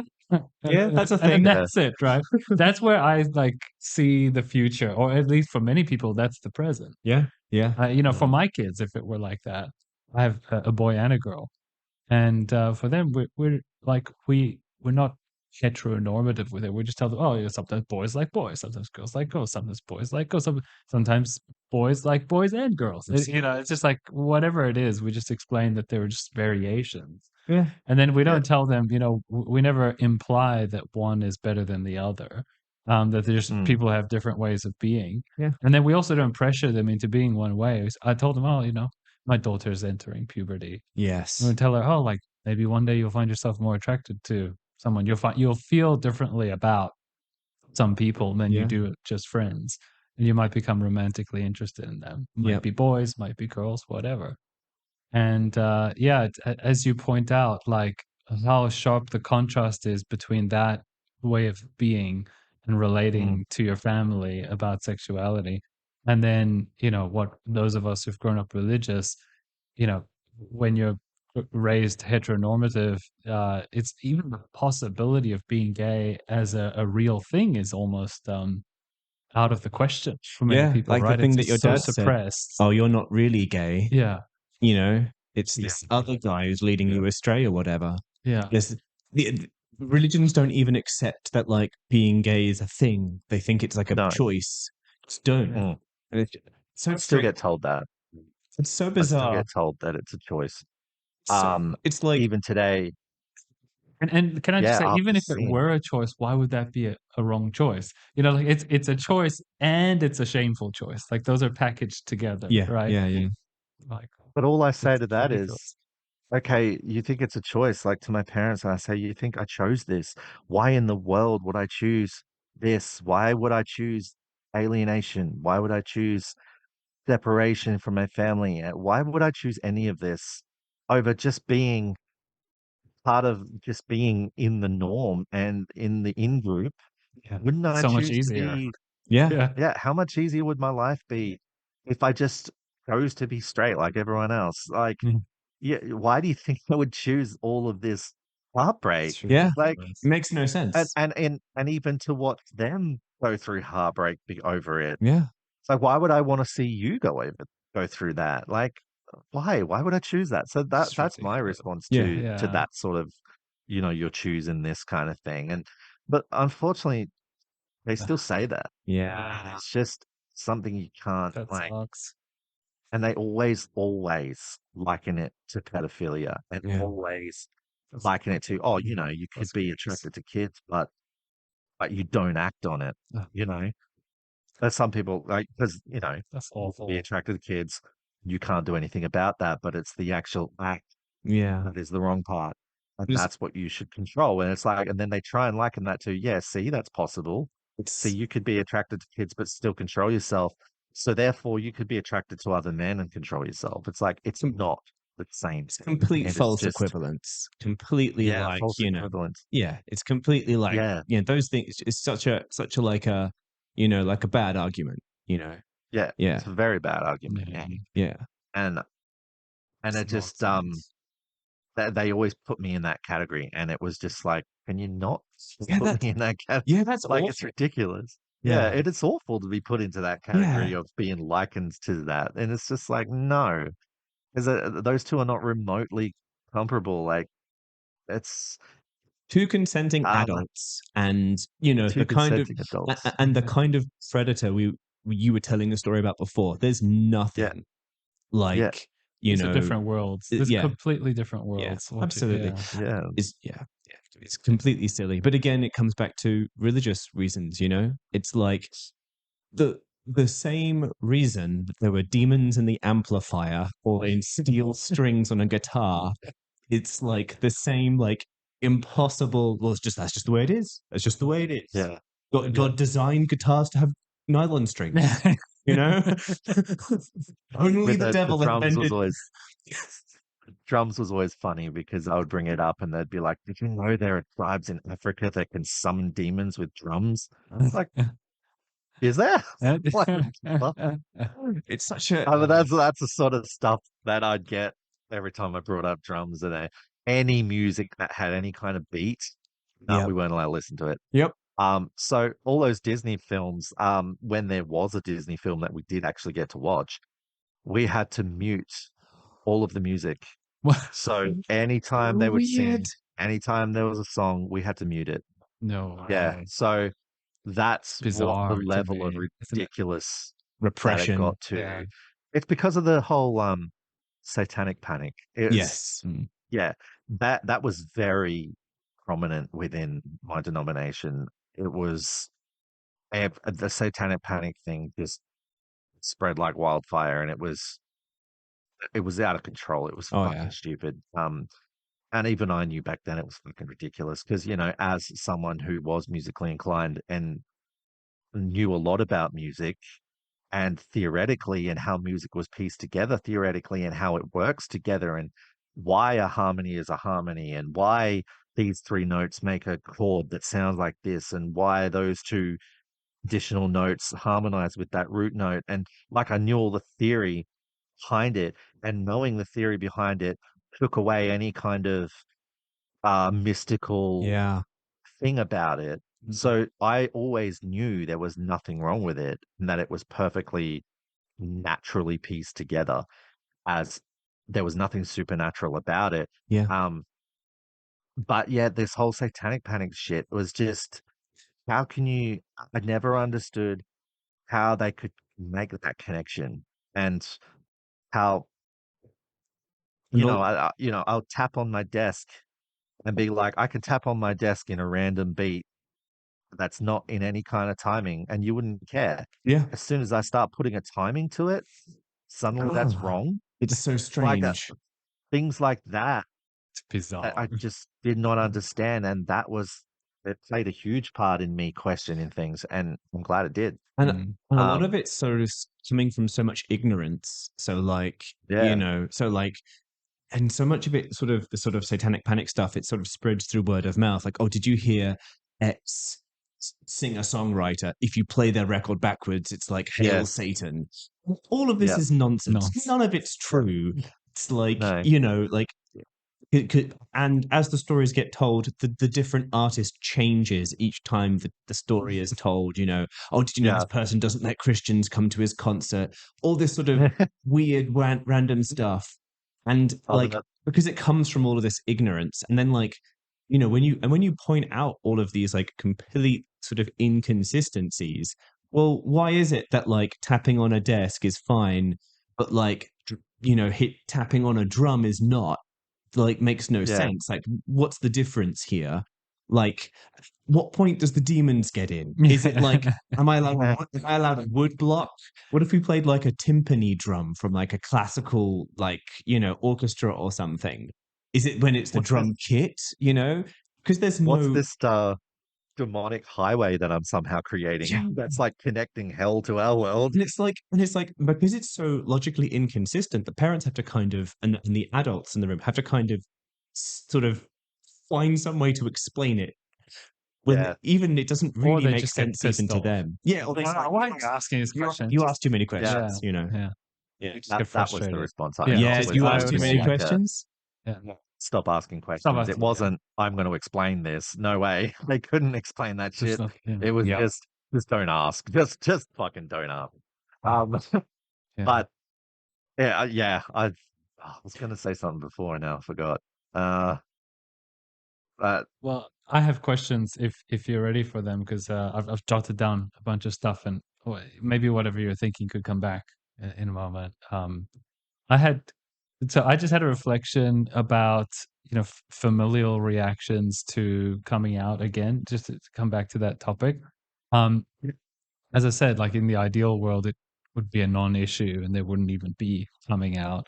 And it's mm, sad for many of us that our background includes such a tricky interaction with our family that has no win, people throwing big tantrums that you are the way you are. And mm, yeah, it really saddens me to hear your story and many other stories like it. And my reflection further is like, well, then in the ideal world, it would just be people, there's no the non-issue. But then subsequently, what many of us choose to do, and I'm sure maybe you have too, is that's where the privacy barrier starts. Where it's like, mm, okay, well, actually, my sexuality and my sexual choices are none of your business. And I think yeah. that that's where it comes in. And I was wondering if it for you personally, if it ever got to a point where you were just like, well, fuck off. Like this has nothing to do with you. This is not your business. And you Mm. started to refuse to discuss your sexuality with your parents. Mm. Did it ever get there for you? Oh yeah, yeah. It's definitely already hit that. Yeah. Mm. These days, but my current relationship with them now is they've actually moved. They used to live about 20 minutes away from me. But couple years ago they moved about 2 hours away. So but they're constantly asking me to um visit them. And of course, you know, I have to come alone. But so it's kind of like well, no, you know, if he's not welcome, then I'm not welcome. Yeah. And like I had been invited to a couple of Christmas parties, but they would specify that I wasn't allowed to bring him, and I would just say fuck off.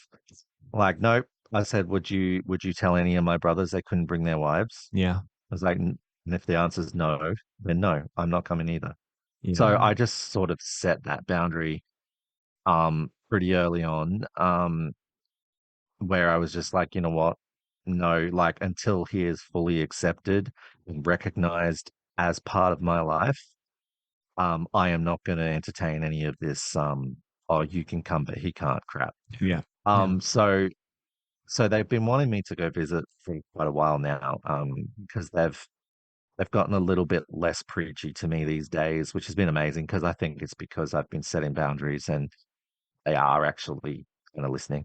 Um, it might come out every now and then, but for the most part, you know, I can send them, you know, happy birthday or happy, Merry Christmas, you know, whatever, and they'll respond nicely to it, and you know, say thank you and everything, and it's always, you know, tacked on with a we're praying for you or something.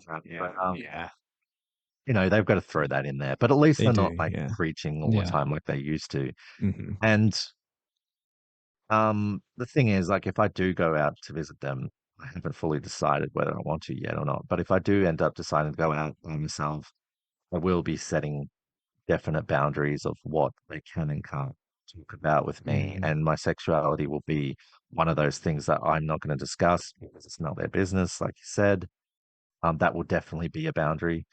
And they can set boundaries too. So I actually I spoke to Matt Dillahunty and Paula Gia on one of the shows. I actually rang in and I spoke to them, and Matt gave me some really good advice on that. And he was saying he was the one that talked about setting the boundaries Mm. before I go visit them. And I thought it was really good because he said that you also got to realize that they can set boundaries too. It's not Yeah. just you. And I thought, you know what, that's really fair. Um, and he said, look, they may have boundaries, and that some of their boundaries, you know, it might be this, might be that. And I thought to myself, well, maybe one of their boundaries would be that I can't bring him. Yeah. And if I'm going to go with expecting them to follow my boundaries, then I should be okay with going out by myself. So that's sort of how I reconcile that. Makes sense. As much as it annoys the shit out of me, but Hmm. if I want them to respect my boundaries, I have to do the same. So yeah, Matt gave me some amazing advice there, and so did Paul, and he says some really helpful things too, and that just that was so good. So I think you know, I had decided, okay, yeah, well, you know, I'll go visit you, but I'm not going to make any date yet. Yeah. I'm just like, I'm just going to leave it for a while. I'm Yeah. not sure yet, um, but yeah, I think that's a good way to go about it. Yeah. And the relationship is good now. I mean, it could be better in terms of um, them being a little bit more accepting, but I guess at this point, I'm just like, I've just got to not be happy with what I got. But you know what I mean? Like, it just kind of, I think there's some things that just aren't worth it anymore. And I Yeah. think being hostile all the time or being having that tension all the time is just not worth it. Yeah. And I'm trying to lessen that as much as I can now because I do want a relationship with them. They're getting quite old now. They've both reached 70 years old now. And I just uh you know, and after losing my sister, Yeah. they had to go through that. So they were very um yeah, they were very shaken by that, especially Mm. since she was a really like full on devout Christian, and she was um she had a son, she has a son, and he's on the spectrum and he's very young. And I saw him at the funeral. He was just screaming and he was a mess. But I've never met him. He doesn't know who I am. So when I went to the funeral, it was I saw him for the first time. Um, and that's what I was going to lead into before. I'm probably jumping all over the place. That's No, all Where right. I was going to lead we're with into you. how I brought my partner to the funeral Yeah. for emotional support. Yeah.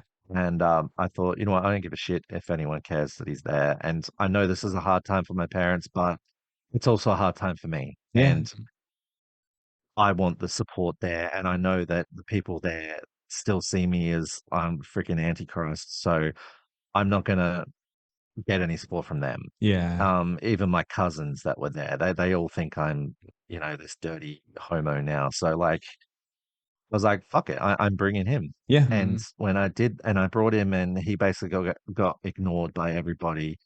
And my I sat with him in the back of the room, and uh, he basically just got glared at, and I got glared at from everyone. And but after the funeral, we went outside, and they were all eating outside. My dad, so I should mention, my dad is actually legally blind. So Yeah. he went blind when he was 26. So he's been blind whole life. He can barely yet see anything now. He's got several degenerative diseases. Um, Oh. so he can barely see anything now. But he Yeah. was talking to me. He didn't know who I was at first Yeah. because he can't see me. But then Yeah. I said who I was, and then Yeah. he was really happy that I was there. And Yeah. he was really nice to me. And um, he didn't know, but my partner walked up behind me, and of course, because he can't see, all he could see was a silhouette, Yeah. and it was kind of forced him into introducing himself because he came up behind me, and I was like, "Oh, this is Ryan. This is my partner," and I just casually said that, "Oh, this is my partner, by the way." And his response was like, "Oh," and he put out his hand, Oh, Mhm. that's nice.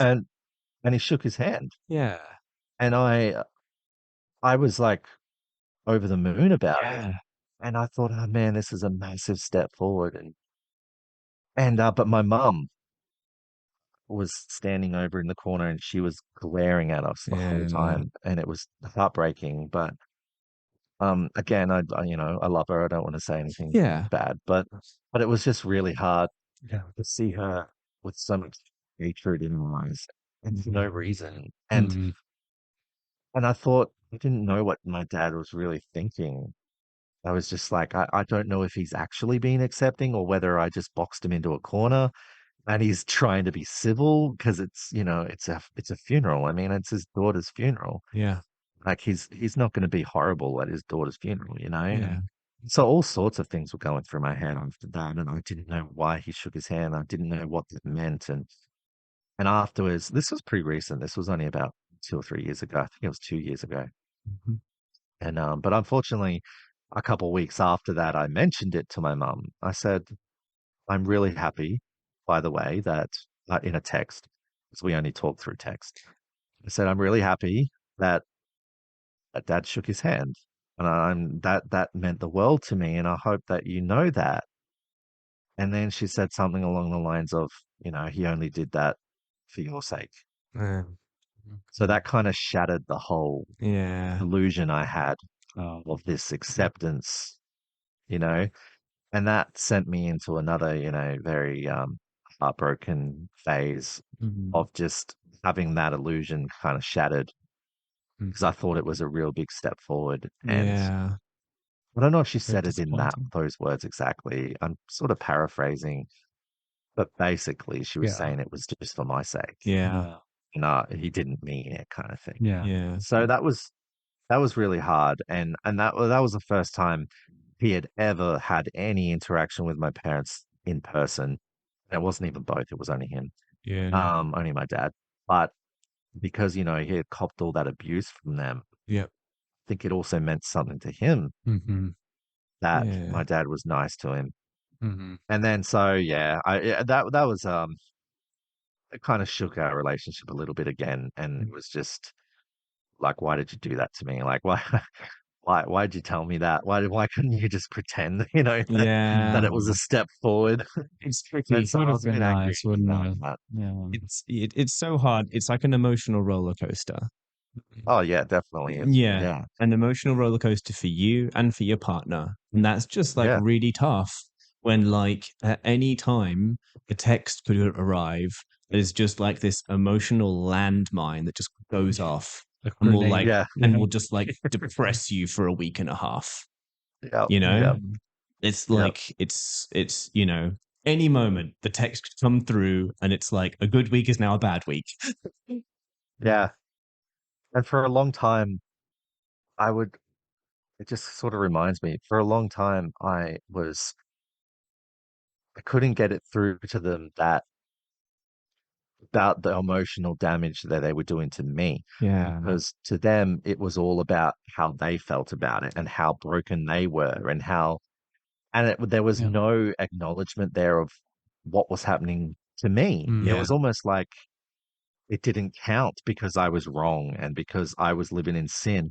So my heartbreak was almost, I don't know, fake. Like, Yeah. I wasn't really heartbroken about it.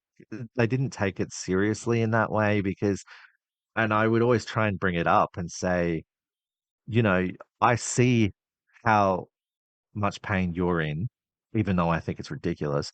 But I still You still know that see. there is Yeah. pain there Yeah. because you genuinely believe this stuff. Yeah. And, Mm. but can you also realize what you're doing to me? And it was almost like there was no acknowledgement of that, of what they were doing to me. And it was just like, Your no, they couldn't feelings see aren't it. valid to them. Yeah. Your Yeah. feelings It was aren't like, valid no, to them. you're doing this to us. You're hurting us so much. It's like, Mm.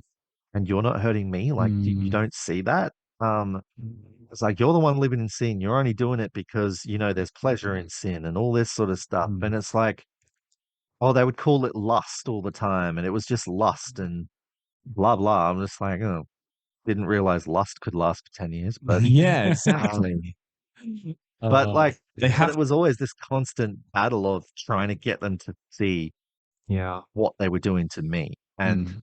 There's this I don't know narrative. if I ever did get that through to them, but Yeah. uh, There's I a don't know. there's a narrative that is like, Christianity requires, this idea that like, oh, the only reason the, gay people exist is because of like lust and hedonism, as if Yeah, straight people can't be lustful and hedonistic, and as if gay people can't, meet for a hookup and actually instead sort of fall wildly in love yeah, and then go into 10 years of domestic, like, yeah. with White picket fence. white picket fence, dog, everything, right? Yeah. So it's like, and like the narrative like has to be protected at all costs. And so it's Mm, like the idea that like, oh, sinners can feel emotional pain. It's like, well, no, because it's just such a narrow view, and it's a real shame, that mm. makes them very blind to like your hurt and Oh your yeah. Yeah. needs. Well Yeah. put. The so this stuff is still playing out, obviously.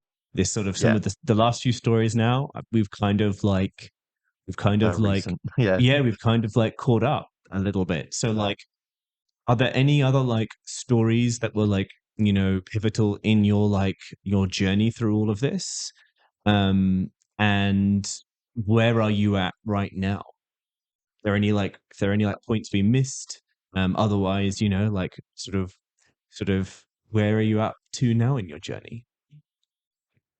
Um, I'm still like I'm definitely not deconstructed anymore.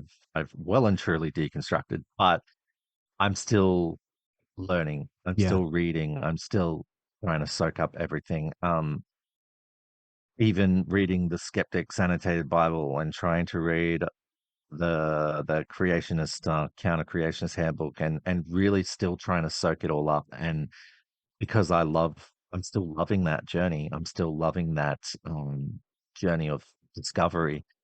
And I don't want that to end. I don't want that discovery to end. So I want to constantly be learning new things. And this is a Matt Dillahunty catchphrase, but it applies to me in every way. Is I want to know as many true things and as few false things as possible. And I Yeah. think will always be a very strong desire for me, even today. And yeah, so I'm still just trying to just trying to learn, especially when it comes to science and things that I didn't get when I was younger. And um, trying to, it's almost like I'm still catching up on Mm. education that I didn't get. Yeah. I don't feel like I have caught up, especially seeing how, I guess, a normal educated person who had a secular upbringing and seeing where they're at 35 years old and comparing it to where I am at 35 years old, I still feel like I'm behind. And I'm probably not. It's just how I feel because of my past and constantly being told I was dumb. It's kind of, I guess there's still that scar there Yeah. of people, of even a part of myself thinking that I'm not intelligent. But then at the same time, I'm like, no, fuck off, I am. Like, I'm Yeah. like, it's kind of a weird, like, I have a lot of self respect. I've always had a lot of self respect. And I think that's one of the reasons that there's been a few people in my life, like, my ex sister in law, she would say stuff to me like, I honestly thought you were going to commit suicide at one stage. Going through all that in the beginning of that, um, gay sort of coming out section. She didn't think I was going to make it through that. Yeah. But like I always say, I think the only reason I did get through all that is because of my self-respect. And I, Yeah. even growing up in a religion that is so self-loathing Yeah. They that really you're try and take that from you, don't worthless. they? Yeah. They do. And I'm really glad that that's something that was never taken from me. Yeah. I've never felt like I was worthless. Yeah. Um, and because of that strong sense of self love that I've always had, it's played into, suicide never crossed my mind. I'd never do that to myself. I would never thought I was that worthless. And even everything I've been through, I've never once wavered. I've never once had that feeling of, oh wow, I'm a piece of shit. Like, never. Mm. And made a lot of mistakes I wish I could take back, and a lot of stupid shit that I did when I was younger that I'm ashamed of. But even though I'm ashamed of it, I still don't hate myself for it. Yeah. And I think that's very rare for someone who's come out of a religion, that doctrine that teaches you to hate yourself, Yeah. basically, and Yeah. that without God you're a piece of shit. Yeah. So, and I'm so glad that never got to me. That was never my mindset. But yeah, I Nice. unfortunately I see that in my family still, my siblings, they Mhm. all still feel that way, and it's really heartbreaking. But yeah, so there was that. Where was I going with this? So there was that moment of self respect that I've always had, and don't remember where I was going. That's all right. No, that's fair. Other like, Really sidetracked. So you were answering the question from Jonathan about where you are today. You've spoken Yeah, about the intellectual side of things that you're continuously learning, yet sometimes still feel a little bit behind yeah. some peers. Oh yeah, And yeah. How that I'm just sort of still on that road yeah. of discovery, yeah, and um, it's part of yeah, it's part of just wanting to keep on educating myself. I'm so worried about being ignorant about something. And Mm. because of all that, I'm always like, oh, I'm so ignorant about this. I really need to learn about it. There was a while there where I was very ignorant about um, transgender people and people using pronouns and stuff. I went through a phase where I thought pronouns are fucking stupid and like I don't understand trans people and it's it's just biology that's male and female and all that crap until I realized like I don't want to be that way. Like Yeah. I want to find out about this Mhm. stuff. I want to learn more. I want to educate myself on this. And I did. And even from a biological standpoint and finding out that even biological sex is not necessarily binary It's and complicated. reading, There's like yeah, and how that XXY on a and biological level, XXYY, and yeah, it's complicated. yeah, on a biological level, it's complicated as well as how that gender is a social characteristic and it's not a biological distinction. And Yep. like I was able to then, yeah, like research all of that and become educated on it. And I'm so glad I did because that's not something I don't ever want to be ignorant about anything. That's so. And it's still a worry. Like it's still a worry that I have. Mm. Some topic might come up, and I think it's stupid or whatever. And then at the same time, I'm like, should I think this is stupid? Like I want to know whether it is or not. Well, Like, it's so. and I think Yeah. it's good that level of wanting to not be. I don't want to be anything like people I was surrounded by growing Mm, up. And as much as I love my parents, I do not want to be anything like my parents. yeah. And and I think it's because of that. That's what drives me to always want to be educated on everything. And yeah, if there's anything that I don't know about or that it seems a little bit, oh, this could be science based or it could also just be bullshit, Yeah. I'll want to know. Like I have to know. Um The and beautiful thing is that, like, unlike people who are still in the religion, you know, various religions, you are able to like grow and learn and come to a conclusion and go, then all right, well, let me interrogate this, and then like you're able to like evolve. Like you're able to yeah, like take a position and then change that because of stuff that you've learned, which is something that we want everyone to be able to do, right?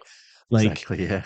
and the other lovely thing is like you keep saying, I'm so worried about being wrong about stuff. That's like such an awesome, like, what was it? I forget. It was one of the Greek philosophers or something. It was like, um, it's like the only thing I know is how much I don't know. Like Yes. that's like Yeah. that's such like an amazing way to approach the world. Like again, Very like applicable. right, and like how you were as a kid, you were so curious, and like that Yeah. curiosity has clearly followed you all the way through to adulthood. It Uh, has. Yeah. which is awesome. It's so cool. And Yeah. you're able to learn all of this stuff, which is something that all of us, like, I hope, certainly hope that I'm like that. Yeah. I think all of us like would hope to be able to like, change our minds when we're wrong and that kind of thing. Believe as Mm, many true things as possible and as few false things as possible. Yeah. This might be exactly. a Yeah. bad joke, but there was a book that I read once that said the truth would set you free. So Yeah. Do you have annotations or? I believe it does. Yeah. A few different annotated versions. Yeah. I want to see what the annotations say about that verse. That would be interesting. No, Mm. I just Yeah. I have something to reflect on the topic too, which I want to bring in some side notes to the topic of intellectual development. So I really resonate with everything both of you have said, and I too have a part of me that is thirsty for knowledge and deeply Mm, curious about the world and feels compelled to make sense of things. But something, at least I'm referring to my own personal story here, something that's helped me, and this is now putting on the psychodynamic lens, which is to look back at childhood and the history of your intellect and your intellectual development. Something that I personally realized, that the thirst for knowledge was not just driven by curiosity, but also sometimes driven by fear of humiliation. And Sam, you actually mm, mentioned in your childhood that you had some experiences of humiliation, specifically mhm, surrounding being perceived as dumb or not knowing the answers to things. And so, mm, an interesting question for you would be the balance between the two. Is it fully exclusively driven by curiosity and love for thirst, not love for knowledge and thirst for knowledge, or is there still a little bit of lingering fear of being humiliated? For instance, if I ask you a question about something you don't know the answer, do you have a reflexive humiliation that comes up when you don't know the answer to that? Does that make sense to both of you? mm. Yeah, Yeah. that's something that I've sat with a lot because I also have a burgeoning intellectual side of my life, and I feel deeply compelled to make sense of many different topics. But then sometimes, I'm just speaking for myself here, sometimes that curiosity can go on to overdrive. I'm like, oh, now I'm reading so much, or I'm obsessively reading about things, or I really need to know the answer to things. And then that can have knock-on effects like exhaustion or stress or anxiety. And so as I've processed that myself, I've realized there's curiosity and thirst for knowledge on the one hand, but then sometimes behind the scenes, there's a little bit of fear of humiliation too. Does that make sense? So you mean, so sort of what I understand you're saying is, or you're sort of asking, if the topic comes up that I don't know anything about, how would I respond to it, or how would I? feel about that topic, If I and what asked you, would my response be? take the trans question as an illustration. So, before you did all that research, if I asked you a question about gender, would you feel Mm, humiliated if you didn't know the answer to it, or would you feel humiliated to say, "I just don't know"? Or maybe I am not interested in that topic, or maybe I don't have time to learn about that topic, because that's something else that I think is part of the intellectual balance, which is like the ability to at some point say, I don't know about that topic, or I'm not interested in that topic, or I don't have time to learn about that topic, even though that may be important to other people. Does that make sense to both of you? I think so. Yeah. Yeah. Like yeah. I guess you know, we don't, unlike Christianity, where we need to have an answer for everything, even if it's a stupid answer that like doesn't make any sense. Yeah. Yeah. Why aren't drums allowed? Well, have you seen what they do in Africa? It's like a stupid answer. Now we're in this environment where it's like we don't have to like be beholden to like defend this ridiculous worldview or something that makes no sense. Mm, Yeah. And it's okay to be like, I don't know the answer to that. I don't know. Maybe one day I will, Yeah. kind of thing.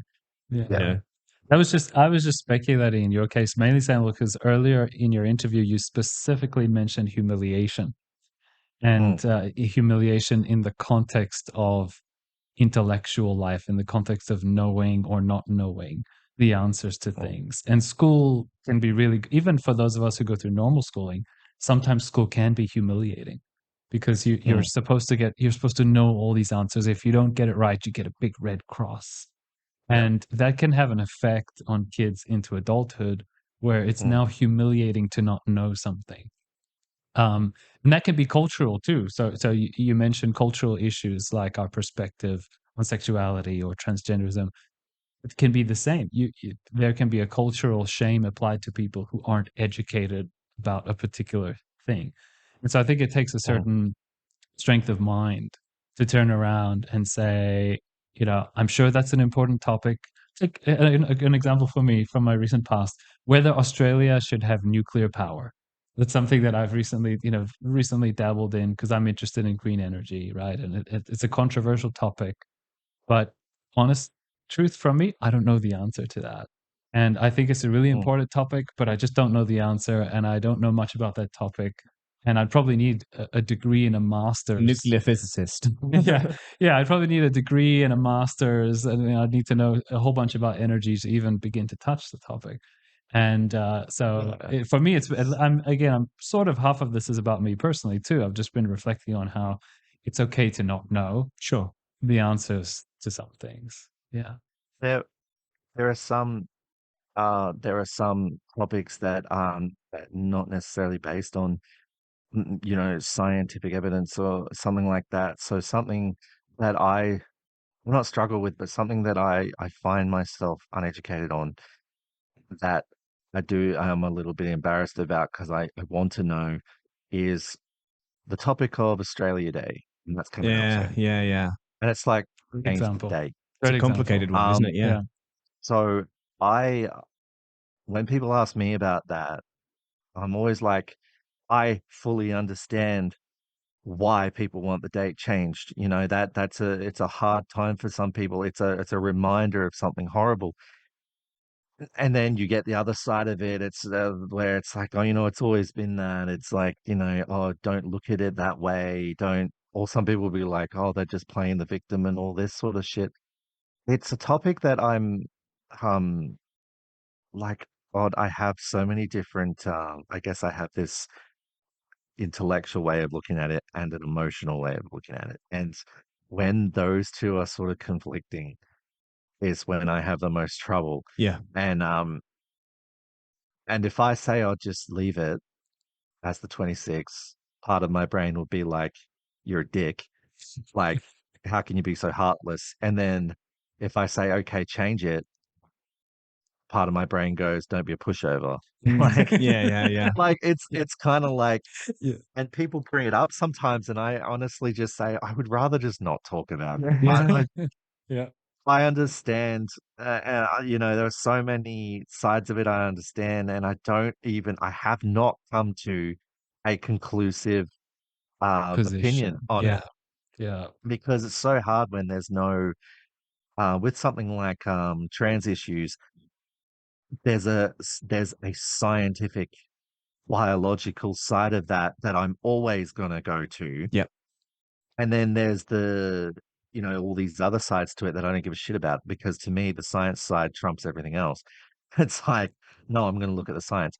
But Yeah. on something like, on an issue like I just mentioned, there's no scientific side of it. That's a And it really Yeah. good does my head example. in, because it's Yeah. like, what can I go to solidify I guess, my opinion on this and what I think of this? And it's a really hard one. So I think that's a good example. Yeah. It's a very good Example. That's sort of what I take to understand what you meant by Yeah. that. Yeah, no, thanks. Yeah, And thanks for indulging that reflection from my side. I know it's a little bit of a tangent from our conversation, but that's the main, as I said, the main reason I picked up on that is because I can see your thirst for knowledge Yeah. and your intellect and growing and learning. And of course, that's driven by curiosity and love for figuring things out and making sense. And I resonate with that deeply. But I also was hearing, just piecing the puzzle together back to the beginning of your interview, when you specifically mentioned how much humiliation you'd experienced from not in knowing. school. Yeah, Yeah, Yeah. yeah. And I So wondered how much that humiliation had influenced you back even to the present, to how much you want knowledge. And that was just it's a topic of curiosity for me. it's actually been I that humility has actually turned into a fire under my ass. yeah. Mhm. That that is no longer humility. You That's mean humiliation, driving. right? Well, either way. Well, yeah, well that humiliation is no longer what it was. It's turned into a Hmm. complete driving force behind Hmm. my my want to learn. Hmm. Um, because I think back in school, and I think of what was making me feel humiliated was seeing all those red X's on my paper. And it's just almost like every one of them were red. And I think there's been studies into this, into the psychology of this, that people don't use in school. They don't use the red X's anymore because it mentally affects kids. Hmm. But in my curriculum, they did a red X if it was wrong. Yeah. And if something was right, they wouldn't even tick it. Wow. It was only an X if it was wrong. So like So if it was right, you just left it. the psychology of that So is like so weird where it's like only 100% correctness. That's the baseline. Yeah, and you don't even get a comment. yeah, You don't It's get just you don't get punished. you don't get a good job or anything like you don't that. get any encouragement, you don't get any That's what reward, it should be. nothing. That's No, not that's even what's expected. no, not even a tick. Yeah. So to Mm. me, that humiliation did stem a lot from seeing all those red X's and thinking that had a lot to do with why I thought I was dumb. And because back then I had no idea that this curriculum was not the norm, that this was a really weird system. Yeah. I thought that's what everybody did. I thought every kid had the same schoolwork, until eventually, I started talking to other kids when I got a bit older and realized that it wasn't the norm. But at the same time, I couldn't understand what the normal school structure was, or what the normal curriculum was. Um, I didn't know. So Yeah. that's Yeah. why that was just that played a huge role in all of that. But like I said, I can say I can say with 100% certainty that the humiliation has turned into A um drive. Yeah. drive, That's Yeah. and awesome. drive to want to learn more. And I don't I, I I see myself as intelligent now. I see Yeah. myself as a smart person. I no longer see myself as dumb. And it took me a long time to get over that, and a long time to see myself that way. And I think a lot of my natural self-respect kind of fed into that too, where I was able to tell myself that no, you're not dumb, and I Yeah. know why you're not dumb. Um, sometimes my partner and I joke around, and he might call me stupid, or he might call me like I'll do something and then he'll mock me for it and say how stupid it was, or he'll call me a dumbass or something. But it's just our banter. Yeah, And absolutely. I Sure. sometimes I get sometimes it affects me. Mm. when he'll call me dumb and I'll actually feel hurt, Mm. but I won't say anything. But he doesn't really know too much about all of that side of my past because I try not to inundate him with my shitty past all the time. Like I don't want him to be depressed, like having to listen to that shit all the time. Because we've got a new life now. Yeah. That's what I want to focus on. So there is a lot about my past he doesn't know, Yeah. and that's one of them. He doesn't realize how much that means to me, how hurtful can be because I honestly thought I was dumb. But there was one time that he could see I was upset Yeah. about being called dumb, and then later on he said, "By the way, I don't think you're dumb. I think you're Yeah. very intelligent." So it was like, oh, that was like really nice. And he rarely will say that Yeah. because he's not the emotional type. Like he doesn't he's not lovey dovey. He's not like which I'm not anymore either. I used to be quite possessive. Oh, that reminds me of something I was supposed to talk about before. Um how by the beginning of our relationship and how and um yeah, I don't really know how to segue into that from here. That's Yeah. okay. But we could start that as a new topic if you want. But Yeah. Let's do it. If you want yeah, to. Yeah. The just trying to find my notes on it. yeah. So I've got like 3 pages of just like all this stuff. I just couldn't stop typing. It was just, Do um, you reckon there's a book so in this one day? hey, Do you reckon there's a book in this one day? I know I could. I've been thinking about writing a book for so long. Yeah. Um, so a lot of the um, I guess the mental, like the reason why I developed such bad anxiety and everything was after I had met him.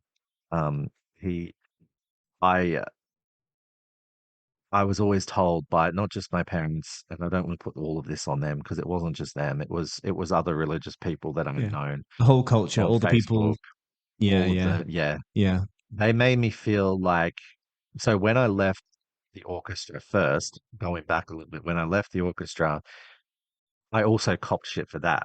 That Yeah. I didn't that I didn't just be a good little Christian and Yeah. play the way they wanted me to. Yeah. It was all, Why didn't you just submit? yeah, why didn't you just submit to it the way we Mm, played? So my parents were also really upset that I had left the orchestra, and when they realized that, they found some of my music, and a lot of it was orientated around, soft rock and country music. To them, that was still devil music. So yeah. they were really worried that I was going to start getting into rock music, Yeah. and Heaven forbid. um, so I started writing my own songs as well, and I've written quite a lot of songs, and they none of them were, well, some of them were religious just to keep them happy, but a lot of them weren't religious after that. And when I started writing songs that didn't have anything to do with God or anything, they would always, them and many other people would always tell me that if you don't use your music abilities for God, He's going to take them away from you. Wow. Now, this What a weird affected me threat. yeah, but they knew this was an effective threat because Yes. they knew how I felt about music, and they knew that I was good at music, Yeah. and they knew by saying this was going to be really effective because I would listen and I would be freaked out if I had ever lost my abilities. Of course, I didn't realize how, muscle memory worked, and that learning these things has got to do with, those attributes and not some, Mystical supernatural connection with thing, God. Yep. connection. Yeah. So for a long time I was terrified of losing my musical abilities, and if I didn't use them for God and all that. And that also led into being developing anxiety around losing my partner.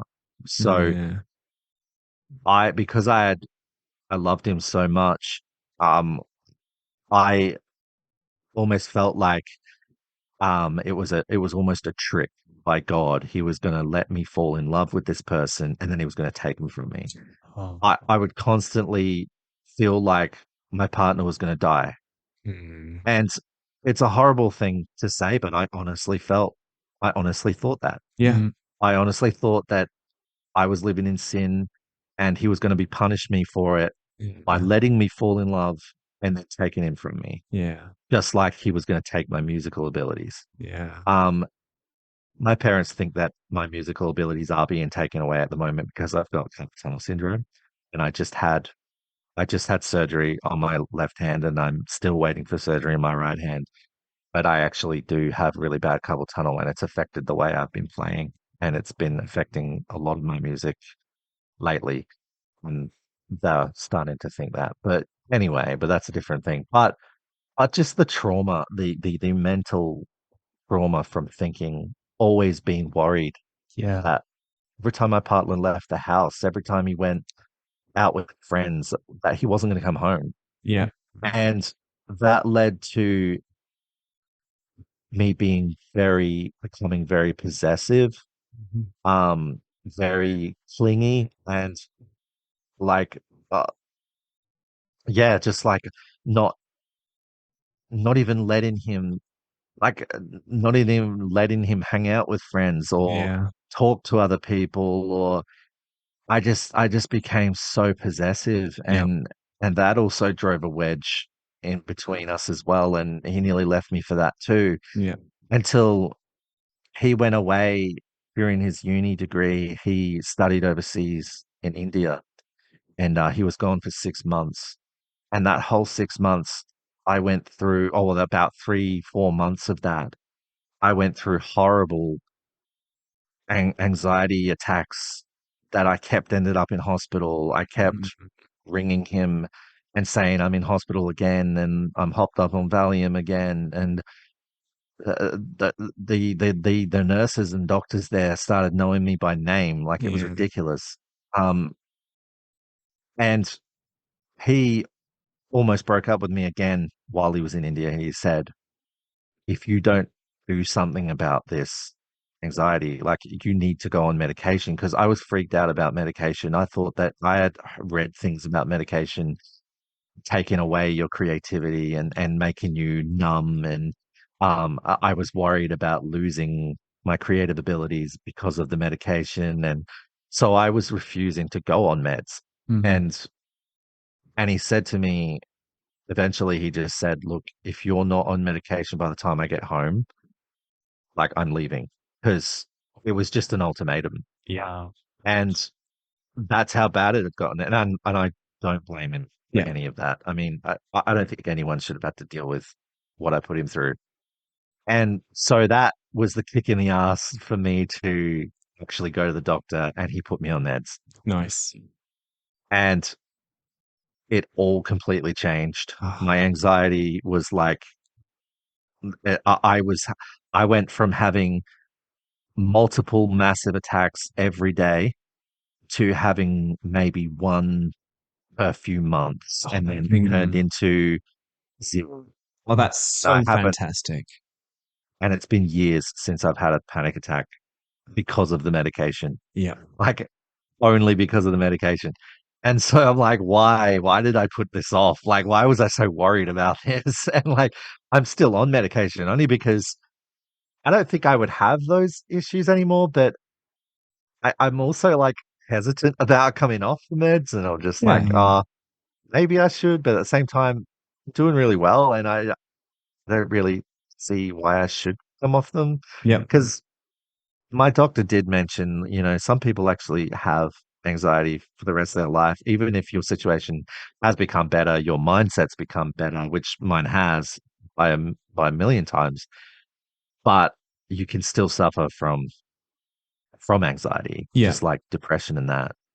But I was never diagnosed with depression, thankfully. But um, that anxiety was so chronic. It was just, so Yeah. I thought because of that, I've just decided to stay on Yeah. medication, and Well, it was honestly the best thing I ever did, and aside from leaving religion. well, But yeah. Well, Worked out well for It's yeah, you. fantastic that you've been able to like seek help, rationally, like, with your Yeah. doctor, and make these decisions, because Christianity boils things down to such simplified terms. Again, it's always Oh, like, yeah. oh, God will solve all of your problems. If you lean Mm, on God, if you're having any problems, it's because you're not praying enough, whatever. Everything comes yeah. back to like these sort of fairy story kind of binary.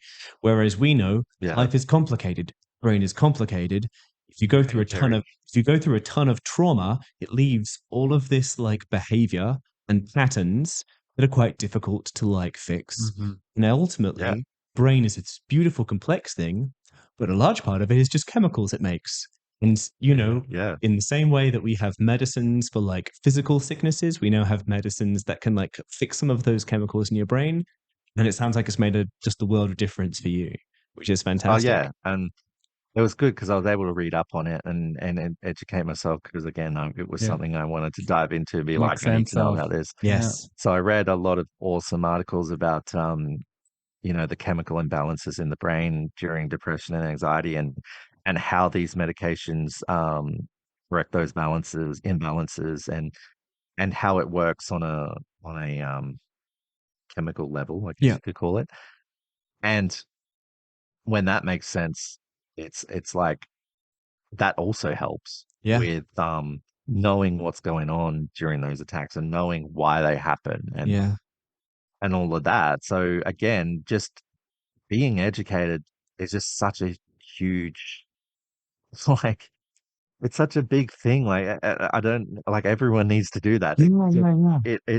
It helps with everything Yeah. when you know these things. And people who choose to live in ignorance, I just don't understand. It just drives me insane. Yeah. Yeah, Yeah. your worldview is the map that you use to navigate reality. And the better your worldview is, the better you're able to navigate life, the less Mm, you'll suffer. Of course, it's perfect. Like Yeah. life can still be difficult even if you are able to make sense of a lot of things. Yeah.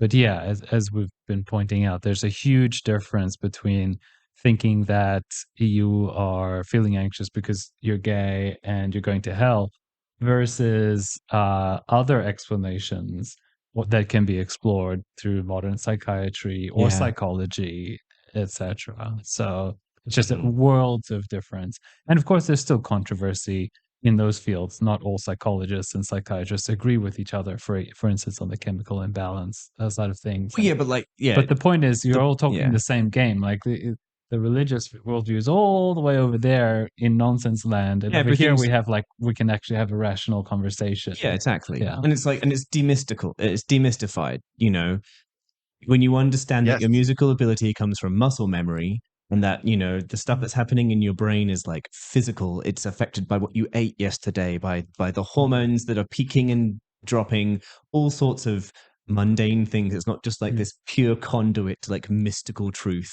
Yeah. Then you can be like, That's I'm having an anxiety attack. I yeah. understand anxiety attacks a little bit better, Mm. you know. It sort of frees you Yeah. from that kind of ignorance, Yeah. as you were saying. Yeah, that's the perfect word is demystifying Yes. because I found that in so many areas that when I was able to demystify something, it makes the world a difference. And one of the things is it's probably a separate topic really, but it's still it's a good example is when my sister she got cancer, so she only lasted about since she was diagnosed only about a month or two. Can't remember how long it was, but she declined very rapidly. And so her husband spent a lot of time with her when she was in hospital. And when I went to the funeral, as you can imagine, the funeral was just soaked in religious ideology, and everything was about, her walk with God, and rather than, who she was as a person. And it was hard to listen to some of the shit, but some of it just made me so angry because they would talk at the funeral, they were talking about a story uh, of when she was right before she passed. She was laying down and she was basically unconscious. And her husband was in the room on the end of the bed, and she suddenly sat up, and she sat up and looked at the ceiling, and she was staring at the ceiling for a couple of minutes, and then slowly laid back, and she was gone. And of course, of course, they got a hold of this Oh yeah. like something chronic. Apparently, oh, she saw God and she saw heaven and blah blah, and it just went on and on and on, and it was pissing me off so much. Oh But yeah. but it drove me to be like, I don't know what that was. Yeah. Like Mhm. on a scientific level, on a psychological level, I want to know what that was. And of course, I already knew the brain under extreme duress is prone to delusions. I know all of that, but I wanted to look further into it, and it Yeah. was just like, I want to know why. And I read quite a few articles on I guess it's I forgot what they call it, but there's like a certain burst of energy Yeah. that your brain produces under that extreme trauma, that when you are about to die, the brain releases a final burst of energy, basically. Yeah. And I was reading all about that, and I was like, that makes perfect sense as to why, that's such a perfectly good explanation Yeah. as to why she did that. But the thing that pisses me off the most is that they don't they settle for some mystical thing, that she saw God and all this, rather than actually looking into it. Yeah. And They I already don't they already I have the don't get answer. that. They already have jumped Yeah, to a they already have conclusion. the They already know everything. how Whereas, is that how's that good enough? yeah. Like, that's what I mean. Like, Mm. how is that good enough for Yeah. them to just hold on to that and be like, that's what it was? Whereas for me, it's like, that's not good enough at Mm. all. I am Mm. not satisfied with that explanation, Yeah. Yeah. or as an attempted explanation. I want to know more. So Yeah. it's like, when you get the explanation that I found, it's like, w- why wouldn't you believe that explanation? It's so much better. Yeah. It's like a billion times better. Mhm. And there was more to it than that, but I was Oh just yeah. really Yeah. Yeah. simplifying Yeah. Yeah. the response that happens in the brain. And it's like, how can you then, if you knew that, how could you then conflate that with Yeah. something mystical when it totally demystifies it?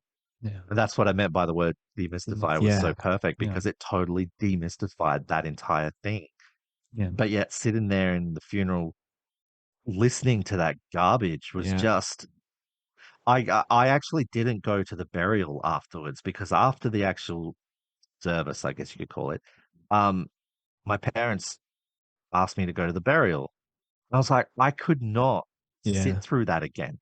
Like, Yeah. I honestly just could not. And because I was so angry, and I was like, this is a funeral. I shouldn't be angry. Like, this is my Yeah. sister. I Well, don't want to feel it's angry. such a shame But because yeah, you were there to like pay respects to your sister's yeah, life, and instead, whole thing's being co-opted as just a way to like point back yeah, to God, which is such a and- shame. yeah. And not Yeah. even that, it was how, what I was saying before, how they were talking about her as if she was like, oh, she was such a good wife. She was a good mother, but nothing about who she was as Yeah. a person. And every Mm. story was about after she was diagnosed. Like, Mm, all the stories they told were things that she said and did after she was diagnosed. It's like, why are you talking about her dying? yeah. Why are you not talking about her life Yeah. and the upbringing and her brothers and sisters, the people that she loved and grew up with, but yet they were just so obsessed with their God beliefs and crap Yep. that they couldn't not say anything that didn't have anything to do with that, Yep. and her walk with God and how strong in the faith she was. And it's like she's literally just left behind an autistic child who has no idea what's going on and is distraught Yeah. about his mother. And you're not even going to touch on even him, and Yeah. how he's going to be supported and he's going to be loved, and how that living without his mother is going to be hard, and how what the things we're going to do for him. Yeah. And her husband was just going on about what a good wife she was. It's like, What? Because she was there to serve you, like because they have the stupid old gender role conservative bullshit that Absolutely. that she was just there for him to be a good wife Yeah. and to pop out babies. And so there was just so many things that just made me so angry Yeah, I can having to hear sit your there. outrage with that. I'm like, Yeah. yeah, they did a slideshow where they finally shut the fuck up and they just did a slideshow of pictures from her past and everything. Yeah. And that's when I felt emotional and cried. Before that, I wasn't crying. I was just angry. It was Because like, I yeah. want to feel sad. Like, I Yeah. want to feel sad right now. Yeah. And that didn't happen until they shut up. And Yeah. then I felt sad. And I got a moment and I was happy. But I Yeah. got a moment where I could just be sad You could Yeah. breathe. and think about it. Yeah. And then Christianity. straight after that, Yeah. it went straight back into, The all the nonsense. shit again. Yeah, because they're taking over, they're trying to take over Yeah. everything. This thing that's meant to be this ability for you and everyone else to grieve is being Yeah. taken over as just kind of like another like religious tool. So that it's really lovely that you've been talking about how that, that curiosity, now you are still in this situation where it's still like, no, I want to learn more, don't, that's lovely. Taking you back then, if you had one thing to say, that curious little boy that you were when you were little, what would you say to your younger self? Or would you say anything at all? Would you like not risk changing the timeline? Changing the timeline could be quite catastrophic. But I would just say to question or to those questions that I had to voice them, not Mm, not to keep them inside. And I think if I started to hear the replies or the responses to those questions, I would be able to then see more clearly that they didn't have the answer, yeah, that they didn't fucking know.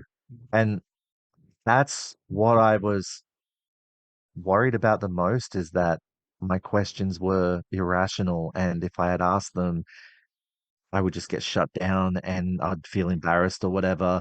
But, if I could have told myself, if I could tell myself to, no, those questions, actually ask them out loud to mm, these people, to your parents, to your friends, to your pastor, ask them and hear their response.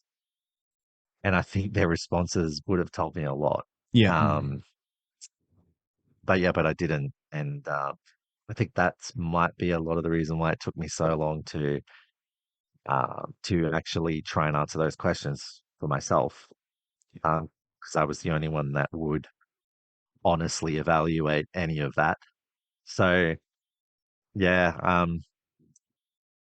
but yeah, there was another uh thing where I left the community and all that, and I was going to talk about that, but we've been going for a long time. well, it'll have to go in the book. It'll- Yes. I don't know. I don't know how to write a book. I mean, I've got a lot to say, but I don't know how to put it in a format of a book. So, yeah, you can yeah, always that's probably the only thing that's stopping me. there's multiple ways. There's a guy I know who basically turned his life story into like this one man show for like a fringe festival thing. So, Oh yeah, you got all the audio equipment, maybe start sort of just telling the story. yeah. You know. But yeah, this has been Uh, fantastic. Oh yeah. oh, sorry. No, I could just say quickly. Yep. I think a lot of people, how a lot of people struggle with community when they leave that sort of Mm, thing. They leave the community and they don't get that sense of community. I consider myself very lucky in the sense that when I did leave, um, I found a community almost immediately in um pub because I because I was a musician, I started doing open mics. Um, nice. and when I found this one open mic that was always they did every Wednesday night. We used to do church services on Wednesday night, and I actually started ditching all of that, and just went to the pub on Wednesday night and playing music. And because of that, I was able to get involved in this entire community of people that came there every Wednesday night and played music. And they would get up on stage, and all sorts of musicians would get up and they'd to play 3 songs each. And I would get up and play 3 songs and perform, and I got to do what I loved doing in a secular sense without Yeah. having to worry about all the religion crap and having to sing about Jesus. I was able to sing whatever the fuck I wanted to. Yeah. I got to sing Simon and Garfunkel, and that was incredible to me Yeah. because Simon and Garfunkel and just Paul Simon's solo stuff were a huge part of my musical journey. And being able to find that community that encouraged me to get on the stage and do what I loved doing, that so easily replaced any community I ever felt the church, and it was a million times better. So I'm always trying to encourage people when they leave and they want to try and find community. Yes, we have a lot of other options as well, but like even something like that, Yeah. if you have a passion, find the people that have your passion Find your people. and Yeah. join that. Yeah. Yeah, especially if there's a meeting place of that sort of thing. Like also an artist. Like I draw, and and I even found drawing communities where they would meet at a restaurant like Grilled, Yep. and they would literally order food, and they would all have their paper and their art supplies on the table, and they formed a little community of artists, and I would join that too. So it wasn't just the music. I was able to find other passions that I had. The music was just the biggest one, All these creative but like things that were like restricted, you're now free to creative, pursue. That's so yeah, lovely. Yeah. So that's awesome. exactly what I'm getting at is the freedom to express Yeah. these creative aspects that I had that were always um discouraged from Yep. doing in the church, and discouraged from getting better at music, discouraged from drawing because all my drawings were worldly drawings, Yeah. because I liked drawing naked women, and I liked drawing because because of the creative artistic expression Yeah. of a woman's body, and Yep. I loved doing that, getting better at drawing the curves, and I loved drawing fantasy characters that involved a lot of magic and wizards and stuff that I loved drawing, and like manga style and Yeah. anime styles. I was never allowed to do any of that. Yeah. So even finding that and getting encouraged to do that was, yeah, an entirely new world. And finding out everything else was an entirely new world as well. Like discovering more about science, more about evolution and Big Bang cosmology, and being able to look at all that too was an entirely new world as well. And yeah, it totally shits all over, absolutely shits all over anything that I did while I was a Christian. Yeah. Well, I want people to understand that. That's, Yeah. that's a great reflection on how provincial religion can be. It's just this Yes. tiny little Limiting. world yeah. with all these rules and regulations. Actually, while you're on the topic, we're going to wrap up soon, Yeah. but there's actually a That's right. piece of art. Since you talk about art, I'll try to send it to you, Samuel, some faith crisis art, which is like things that Yeah. people draw about coming out of religion. And people have Yeah, actually I've done a few of drawn those. Yeah. images that are just stunning about exactly this topic. There's this little box that they're stuck in. It's all black and white, and then this colorful world outside. Yeah. So It That's reminds me of one I drew once of I think it was a preacher, a preacher with his like he was holding out a Bible, and behind his back you could see a knife and it had blood on it, and then there was like a vial of poison around his neck. And yes. yeah, it was quite on the nose, but Look, yeah, I it's used to draw stuff therapeutic. like It's that. therapeutic. You got to get that stuff Yeah, out. You got to do like yeah, yeah, the angsty music, the angsty drawing. It's really good. yeah, It's really good to get that stuff out. got to get it out. oh, I Uh, definitely had to. I don't draw stuff like that anymore because I don't feel the need to, but yeah. I went through a phase of drawing a lot of stuff like that, and just I guess the darkness Yeah. encompassing somebody and all that sort of stuff, and inward expressions, inward emotions, kind of like trying to express it on art, on paper. Yeah. And yeah, Powerful. So it's very therapeutic. Yeah. thank you so much, Sam, for like giving All us, good. as much of your journey as we can cram into like just, 2 or 3 hours. Yeah. It's been fantastic to like, hear like your specific like childhood experience and like, and just was so like grateful that you could like share it with us. It's been a wild ride to hear it. Mm. And It's weird talking about it all again. Like I haven't really talked about it in that much detail in quite a few years or so. Um, didn't bring up as much anger as I thought it would. Well, not anger, but no, I just, know what you mean. Yeah, yeah, I, yeah. I guess I guess I can finally say I'm through the other side, and That's awesome. I can talk about a lot of things now without feeling overwhelmed. And um, yeah, I'm happy I've reached that place. I didn't even get to going through getting covered in tattoos and all that sort of stuff, and I'm sure why there I would be did a lot that. more. That's where we're hoping for that book. So Yeah, yeah. you'll have at least 2 book Yeah, sales when you're on. honestly, I would. I just One I've day. tried a couple times to Uh, write a book. I just keep abandoning it. So well, Yeah, no, that's it can fair be enough. a one day project, Same for me. something. But yeah, but it's what's really nice is to see that like, with the tattoos, with all your creativity, the real thing that like, is really beautiful is how much freedom now, like the freedom of expression, the freedom yeah, to, break the rules of Deuteronomy and get it, yes, get tattoos and all that sort of stuff and all yeah. that stuff. That's fantastic to hear. Thank you so much. Yeah, And it's been a real privilege to hear your story, Sam, and we really appreciate Time that went you've very shared. fast. I know, right? Yeah, I know. It always like just it always whizzes does. past. Yeah, It's at it's 4 been hours. wonderful for us It's to hear 4 it. hours. No, just Yeah, over 3 hours. Yeah. Yeah. was No, 3. Of record, yeah, of recording. Yeah. yeah. No, But Yeah, yeah.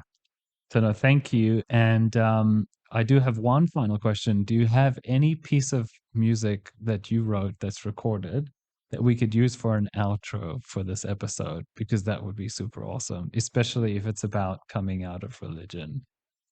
So we'd love Yeah, to put your piece of music on the end of this. I guess I've got the listeners are about to find out. Dear listeners, if you hear a piece of music now, Then we then arrange there is that one. with Sam.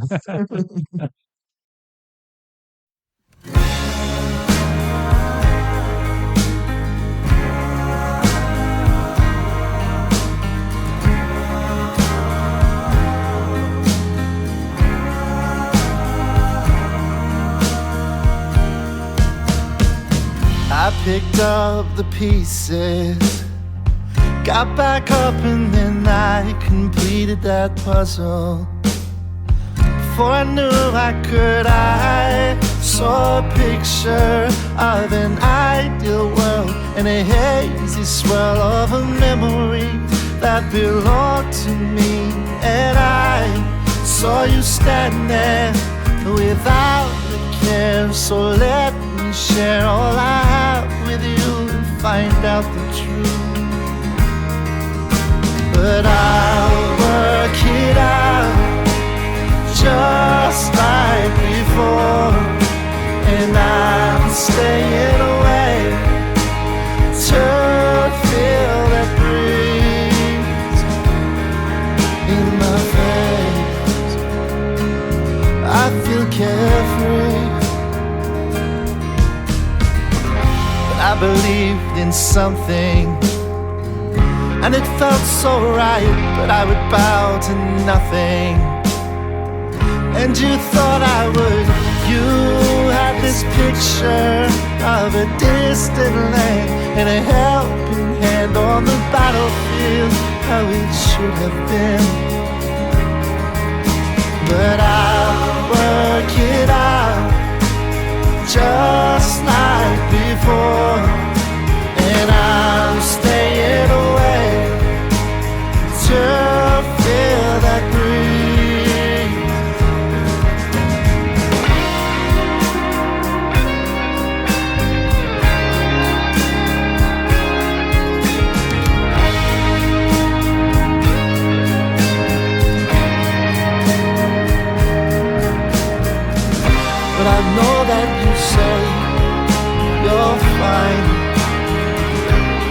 all in my head. For sure, show your love and I'll show you mine, and I'll work it out just like before. And I'm staying awake to feel that breeze, and I'll work it out just like before. And I'm staying awake to feel that breeze in my face. I feel carefree.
Thanks for joining us today for RfR Stories Australia. We hope you enjoyed the program. We'd like to let you know about a number of resources that Recovering from Religion has to support you through your journey. On our website, recoveringfromreligion.org, you'll find 1. A resources tab, which contains an entire library of resources and links covering a wide range of relevant topics. 2. Other online media, including a blog, other podcasts, and RFRX talks. 3. A helpline that is available 24/7, both through phone call or live chat, where you can talk with someone supportive in real time in a time of crisis, or if you simply want to connect with someone who will understand with empathy. 4. Support groups, which run both online and in person in certain locations around the world. And 5. A directory of therapists who have been vetted and offer only therapeutic services using secular methods. Thanks again for joining us, and we hope to see you next time.